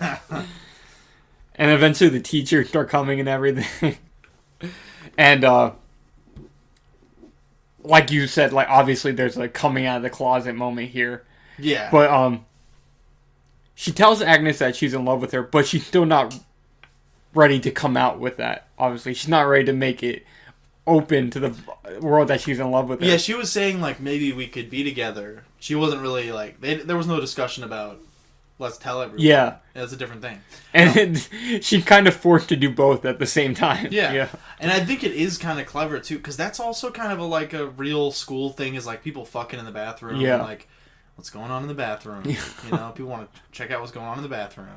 So I feel like that was like a cool, because it's kind of like, obviously it's kind of like on the nose a little bit, Yeah, a little bit, but I still think it's clever. I think it's still well done. Where it's like, you know, everyone wants to see, you know, who's having sex in the bathroom. Yeah. Of course. But then it's also like, obviously it's like that parallels the fact that they're gonna have to walk out and be two girls together. Yeah. And that's what everyone's gonna see. I don't know. I think that's clever. Yeah, but I just thought it was a tense moment because it's like, oh, you just told Agnes you're in love with her, but you're still having this inner conflict where it's like, well, I don't want other people to know. Yeah, it's and not... like that's not gonna make anybody feel good. Like, oh, I'm in a relationship with you, but I don't want anybody to know. You know what I mean? It's like that doesn't feel good. It's a complicated exactly thing they have. So, you know, like at least for me, I felt like, oh, that's kind of a tense moment. It was also well done in that way, too, because there's kind of a resolution, in a way, between them. Mm. You know, they're kind of like, she's like, oh, like, I'm sorry, we aren't gay together yet. Yeah. And then, you know, they kind of have that resolution, but like you said, there's a mix of things going on between them that they have to... because it's not just like... that's why I was saying yesterday to you that I really like the climax, and I do. Because I think in a movie like this, it's easy for the movie to deflate by that point, and it kind of feels contrived, whatever the climax might be. But there's an added element, like, you have the conflict resolution of, like, the main thing of the whole movie, where it's like, oh, I want to see them to get together. Yeah. But then there's that added extra bit where it's, like, the public element is forced on them. I don't know, it's just it's a clever climax. I agree. I Very cool. I 100% agree. Well, you know what, Evan? You're a real friend. And thank you real for movie friend. And Agnes is like, no, she gets her to accept it, basically. She's like, let it go. And I like how Agnes has this, like, acceptance in her eyes. Like, she's just like, let's just go. Yeah. Like, let's just go outside. The girl who played Agnes was great. Yeah. I think, I don't think there's anyone in the movie that's terrible or nothing like that, but I think Agnes really stands out. Really, I would agree with that. Really yeah, good. I do think she had the best performance in the movie. Except maybe the little brother. Yeah, he was great. Yeah, he was great. He was a great little brother. No, he was bad. Yeah. Yeah. I don't think he was bad. He was fine. He was fine. He only has like one line of dialogue. Little kids are never good. Yeah. Anyway, but I guess he still kind of just talked like how a little kid would talk. Yeah, I don't know. He didn't bother me. He didn't bother me, but yeah, I'm just kind of making a bit of a joke. You're just shit talking. I'm just talking shit to talk shit now. Now don't hold me accountable for that. That's not, you can't do that. But anyways, yeah, it's a beautiful little moment. And there's another moment where I don't know if Jonah ever finds out she's with a girl. Presumably he will later. But in this moment, he runs away before he can even find out who she's in there with. Cause he's like, oh no. Like, yeah, that's a big thing. Yeah, because he walks up and someone's like said to him, she's in there with another guy. And like, obviously, of course, he can be like fucking broken up about it. Yeah, and so he just goes. Yeah, he goes out to his bike real quick, and he pulls out his his hat for once. So he's always wearing a hat, and he takes off his hat, and we see he has very similar hair to Dylan Chills. To that of Dylan. Yeah. Dylan is chilling on Instagram. They have very similar hair. And then Jessica kind of runs out after him. And that's the last time you see them. They have kind of this moment together where she's just kind of like, oh, she got her hand on his shoulder. And I don't remember exactly what happened, but I think she had broken up with Marcus. I don't know if she did. Maybe or at least they had like, maybe they didn't break up, but they had like some kind of fight. I don't remember exactly what, but I don't know. I just thought that was an interesting final shot. Yeah, to leave both of those characters. And then on. So they're out of the movie now. Yeah. I'm of two minds, Evan. If you don't mind, may I explain it very quickly? Yeah, of course. So last night I assumed that was platonic. Yeah. Why? I don't know. Yeah. I don't know. Maybe it's because I thought, maybe Jonah just deserves a bit of a hug. Jonah. He'll be called Jonah in our remake. I thought we were going to call him Jacob. I thought it was Jonas. You said Jacob. Jonah. We said Jacob. Jose. Anyways, But yeah, I just thought maybe this is just, it's kind of like the dick thing, where I was like, maybe this is just how Europeans are. Yeah. In their kooky little world over there. Yeah. Where it's like, maybe you do deserve a hug. And I think you do. Oh, for sure. That's pretty upsetting. Yeah. But when you told me that maybe that implied that they got together, it makes sense. Because is there a moment where anyone shows kind of a physical touch in a platonic way like that in the movie, especially Jessica? There's nothing to indicate that wouldn't be romantic. Yeah. But I guess I also thought about the part where Jessica gets pissed when she thinks that her sister is with Marcus. Yeah. So that made me think, well, she wouldn't go after her sister's boyfriend. But then when you said that, or ex-boyfriend, but when you said, like, last night that you thought that they got together, that implied they got together, I thought, well, maybe she was so defensive of Marcus is because she is a boy stealer herself. You know what I mean? Yeah, no, yes. So that's why she's hyper aware of it. She's like, no one can steal my man, because she knows that, that's something that people can do. Yeah. Because does it. So I don't know. And what made me think too is that throughout the movie, she's the character in the dialogue that she's always talking about. Oh, he's such a nice guy. Yeah. And she keeps egging on her sister to make a move on him. She shows a weird interest in him throughout the movie, and also the fact that they're closer in age to each other as well. That's the first time I just think of that a second ago. That makes sense. I mean, that would be a bit of a happy ending for both of them, I think. Yeah. Because then... But there was something I kind of liked about Jessica being with Marcus. Like, she says something... Toxic. They're toxic. I love a toxic couple. Yeah. I've been a part of many toxic couples. Oh, yeah. Myself. Yeah. But, I kind of like the way she was like... I don't know. I think... what's her name? Ellen? Yeah, Ellen. She's like, why do you even fucking stay with him? And she's like, I don't know, we just belong together. Yeah. I like that answer. I like that a lot. It's like, we're just two idiots that are just together. Yeah. And that's just how it is. I like that. That's true, too. Yeah. I kind of like that for them. Yeah. But it really can go either. I mean, the movie doesn't tell us. It could be completely platonic. Yeah. Yeah. Yeah.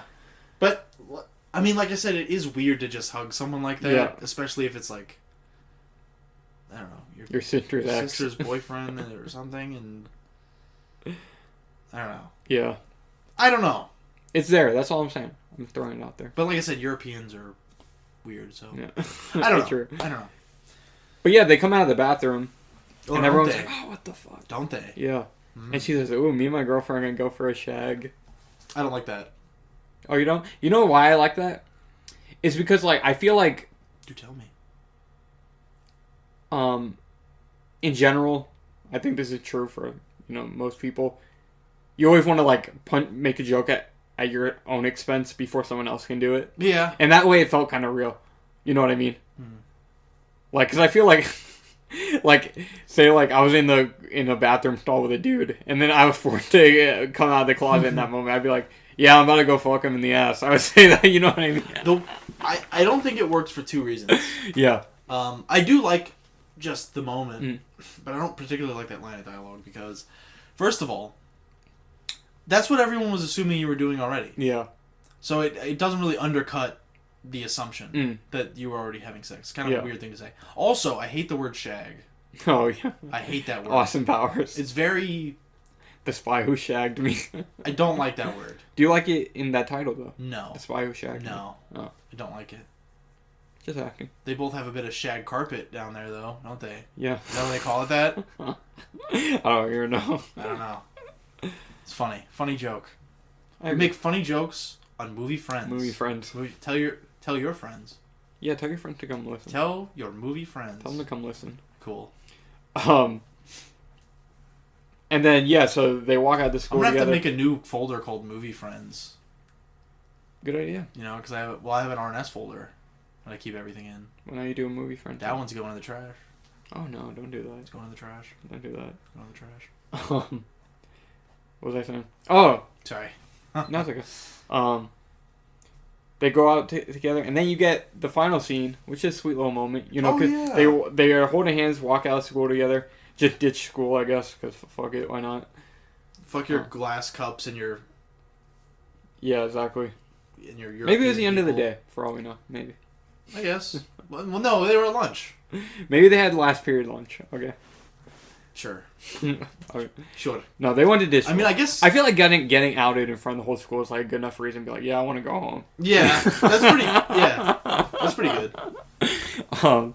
So this last scene, do you assume that there's a time jump? No, what? Do you think it's the same day? I thought it was the same day, but maybe not. I guess I would have to check. It could go either way. Are they wearing the same clothes? Maybe? I think they were, but I mean, I think it works either way. Yeah. But yeah, the last scene is like, oh, she made some chocolate milk for her, and she talks about how she makes it extra thick or whatever. But Agnes doesn't mind, even though her sister gets pissed off about it. Yeah. Ellen's sister. And Agnes, she thinks she's my little bimbo now. Oh yeah, that's what she thinks. Yeah. But yeah, it's a sweet little moment. It's like they're just sitting on her bed talking about the chocolate milk. Yeah, they're just having a bit of chocolate milk together at the end of the movie. Yeah. And then, of course, it goes into song to Robin's "Show Me Love," and the movie ends there. What a beautiful time! Yeah, and I thought that was it was a nice way to end the movie. I think. Me too. Especially because like the opening of the movie, you get Ellen fighting about the fucking chocolate milk. Like, that's literally our introduction to that character. You know what I mean? Like her life is kind of chaotic, I guess. Because like we don't get too much about her home life, but it is shown to be like, I think hers is rougher than Agnes's. Mm. So kind of nice. Oh, it's juxtaposed with that scene of her fighting with the chocolate milk, her having kind of a sweet moment with it, with her new love. You know what I mean? Yeah. And that was a nice way to end the movie. And like I said though, my first inclination. No, that's not even the right word to use. That's stupid as fuck. I'm sorry. My first inclination, which is the right word. Yeah. Now it is. Yeah. Fuck it. My first response to that was, oh, like she has a shitty home life. Yeah. Like what the fuck is going on? But it is characterized later as like kind of a sisterly. You know, they might roughhouse a little too much. Yeah. They might get into it a little too much, but they love each other. Whatever. Mm. They have a decent mother. But it's also a vibe to have like this kind of depressed, wealthier girl in love with like the kind of white trash popular girl. Yeah. Something that's super a vibe about that is a vibe. Yeah, I agree. That's badass. I agree. Love it. I agree. Strong 3 out of 3 stars. Oh, nice. Strong. For as long as I talked about this movie and how much you're praising the idea of, you may be surprised at my rating. It's not bad, but I would give the movie like a 7 out of 10. Why? Just because it's not me taking anything away from the movie, but I just I don't know, didn't fully scratch any itches of mine particularly. And I do think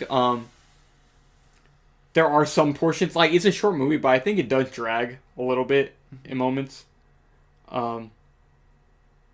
Gets a little boring not very often, but there's like, I feel like the last 20, how do I say it? It's like, I feel like there are moments you could trim from it, especially in like the last 20 minutes. The first half I think is like pretty excellent, and then when it goes into Ellen's half, I think that there's moments where it drags I agree. a bit. I can agree with that. Because I remember thinking like when it was like an hour and I was like, oh damn, there's still 20 minutes left. I felt like there was like a good portion where I guess not a lot happened. Mm-hmm. But yeah, no, I don't really have too many criticisms of the movie. It's just 7 feels right for me. It's like, you know, it was a great movie. There's obviously a lot to talk about. We talked about it for almost 3 hours. Do we really? Yeah. Honestly, after talking about it though, I think my rating may go up a little bit. Oh, that's because I'm like, there's obviously a lot packed in there for such a short movie. That's good to hear. So yeah, like 7 or 8. I'm in that range. I think the reason, well, mine is not like mine's actually an 8, but I rounded up. Yeah. Because I do the 3 stars. Mm-hmm. Classic 3. Don't worry, anyone. Oh, the 3 stars rating stays. Good. But I did round it up, but it's like a strong 8. I think. I had a feeling you would enjoy it more than I did, though. Especially after I watched it, I was like... What made you feel that way? Well, because I feel like you kind of like... So... So we were comparing this movie to Kids. And where I feel like I kind of like the more fucked up edge of Kids, this is a lot more sweet. And I felt like that was a lot more your niche. Because I felt like you would like this very like self-contained story about this first love kind of story. And it was a lot, and I don't know, it was just like, I felt like watching it, I was like, this is Dylan's vibe. That's what I thought watching it. Yeah, it's like a character-driven story that's not, like, evil. Yeah, and I'm an edgy asshole, so I'm like, I'm like, I think Kids is a great movie. I'm not saying that this isn't, but I still think... You get what I'm saying? I still think Kids is a good movie. But you aren't like, but your reaction to it was much different than mine. And an important movie. Yeah. As well. But, hate it. But... I want to say one thing. And I even texted you after I finished the movie last night. I was like, oh, Dylan, I think you're going to like this one. I did. I feel very strongly. I love this movie. Another hit, Evan. I mean, nice. You only recommend hits. Yeah, of course. Don't disappoint me. You're putting too much weight on my shoulders. Don't disappoint me. Next week, Norbit. Norbit, yeah, exactly. Yeah. Nah, but... I got lower than expectations. But I want to say one thing that I think will characterize my thoughts on this movie a little bit as well. This is the first movie, Evan, of our, I think, 50 episodes that I've considered rewatching the movie before recording. Oh. The first time I've ever even thought about doing that. Nice. Well, it's short, so you certainly could. Yeah. You had plenty of time. Without too much, too much hassle. I just like it. Yeah, it's good. As Marge Simpson would say, Evan... I just think it's neat. Yeah. I quite enjoy it as well. Yeah. It was a good movie. And you know, there's a little bit of edge in there. There's a little bit of, you know, the beginning and some of Agnes. Yeah. I like that. Sense of realism. I don't know, it's a great movie. Yeah. Speaking of realism, too, and mentioning Kids, they all also both those movies are kind of, they're shot very similarly, I think. Kind of just like, they're not like super stylized, kind of voyeur. Like, because I remember the Kids episode, I mentioned how I really had this interest in kind of watching this weird piece of life that's far removed from mine. Yeah. You know what I mean? And I think the way this movie's shot, it's kind of similar to that, where it's like kind of voyeuristic, you know what I mean? It's not like stylized. Yeah. It's pretty flat. Yeah. I do like... It feels like you're really just watching a day in life of these fucking kids. Yeah. You know what I mean? I really like that. Because there's... I don't know. That's one of the things that's beautiful about movies, Evan. Okay? Let me explain this to you. Oh, okay. No, I'm okay. But I do think that's one thing I really like when a movie... And it's pretty rare nowadays, where a movie can kind of show you... Okay, here's a little picture of something you might have forgot about. Yeah. I think... That's part of the thing I like about the time period thing, too. Is, I don't know, it's very of its time. The characters are very rich characters. And it's like, is anyone going to go back and watch, you know, like, movies from now and think that? I don't know. It's a good question. I think it's Dylan. more and more rare. It's a good question, Dylan. Hey, you know what's funny? I feel like this kind of almost ties into what we're talking about. I saw a quote from Seth Rogen today. I know you don't like Seth Rogen, but MCU? he said something... No, not the MCU quote. I don't care about that. He said something interesting. He said that he felt like Superbad was the last great high school movie. And then he said that, and I was thinking about it. I'm like, I think he might be right. And my point is that it's like, Superbad kind of similar. And Mean Girls went before Superbad. Okay. It's a few years. Shot in the dark. But, well, actually, no. Actually, Seth Rogen, you're wrong, because Waves came out in 2019, and that's a high school movie. Okay. And it's also very contemporary. But, I mean, it's like... So, yeah, actually, no, I disagree with Seth Rogen's statement. I just realized that. But, what you're saying is... One of the last, though. Kind of a... Yeah. But to what you're saying, though, is like... Yeah, I guess they don't make very many movies where it's like, oh, yeah, that was my life. Yeah, you know what I mean? That's some of my favorite stuff. Yeah. And I kind of changed... I'm sure you've noticed... And we haven't addressed it, Evan, between us. But I changed my letterbox up a bit. So my 4 movies. Oh, I did see that. I did see it. So I was not. You don't know, but I watch your letterbox very closely. Like a hawk. Yeah. I remember. Just speaking of that, I remember Kevin was like, "What the fuck?" Because I knew something about his letterbox. I was like, "No, you don't. You people don't know. I watch your letterbox very closely." But yeah, so I did change my top 4, and I wasn't trying to be pretentious, but I did pick some. Well, you wrote in your description that it's like, oh, you just switch up. A lot of people, I mean, I don't think it's being pretentious. I think a lot of people do that. They switch it up. Their top 4 favorites. I just kind of wanted to. It's kind of like what do people call it? Like a sounding board, or is that what they call it? I don't know. Where they put up a board of things they want to do and shit like that. Those kind of movies are like what you're feeling right now. Yeah, it's kind of. I was kind of like, okay, I want to watch more movies like this. Yeah, I really enjoy these, and on there was Day Trippers, Before I Disappear, which I want to do on here. Yeah, eventually we should. And all those movies were very similar to this movie, I think, and kind of Half Nelson too. So I'm glad we did these two in this movie as well. I don't know, so. I caught a vibe. Yeah, I agree. Yeah, I caught a vibe. So, I was really feeling this one. I'm glad you enjoyed it. Really feeling this one.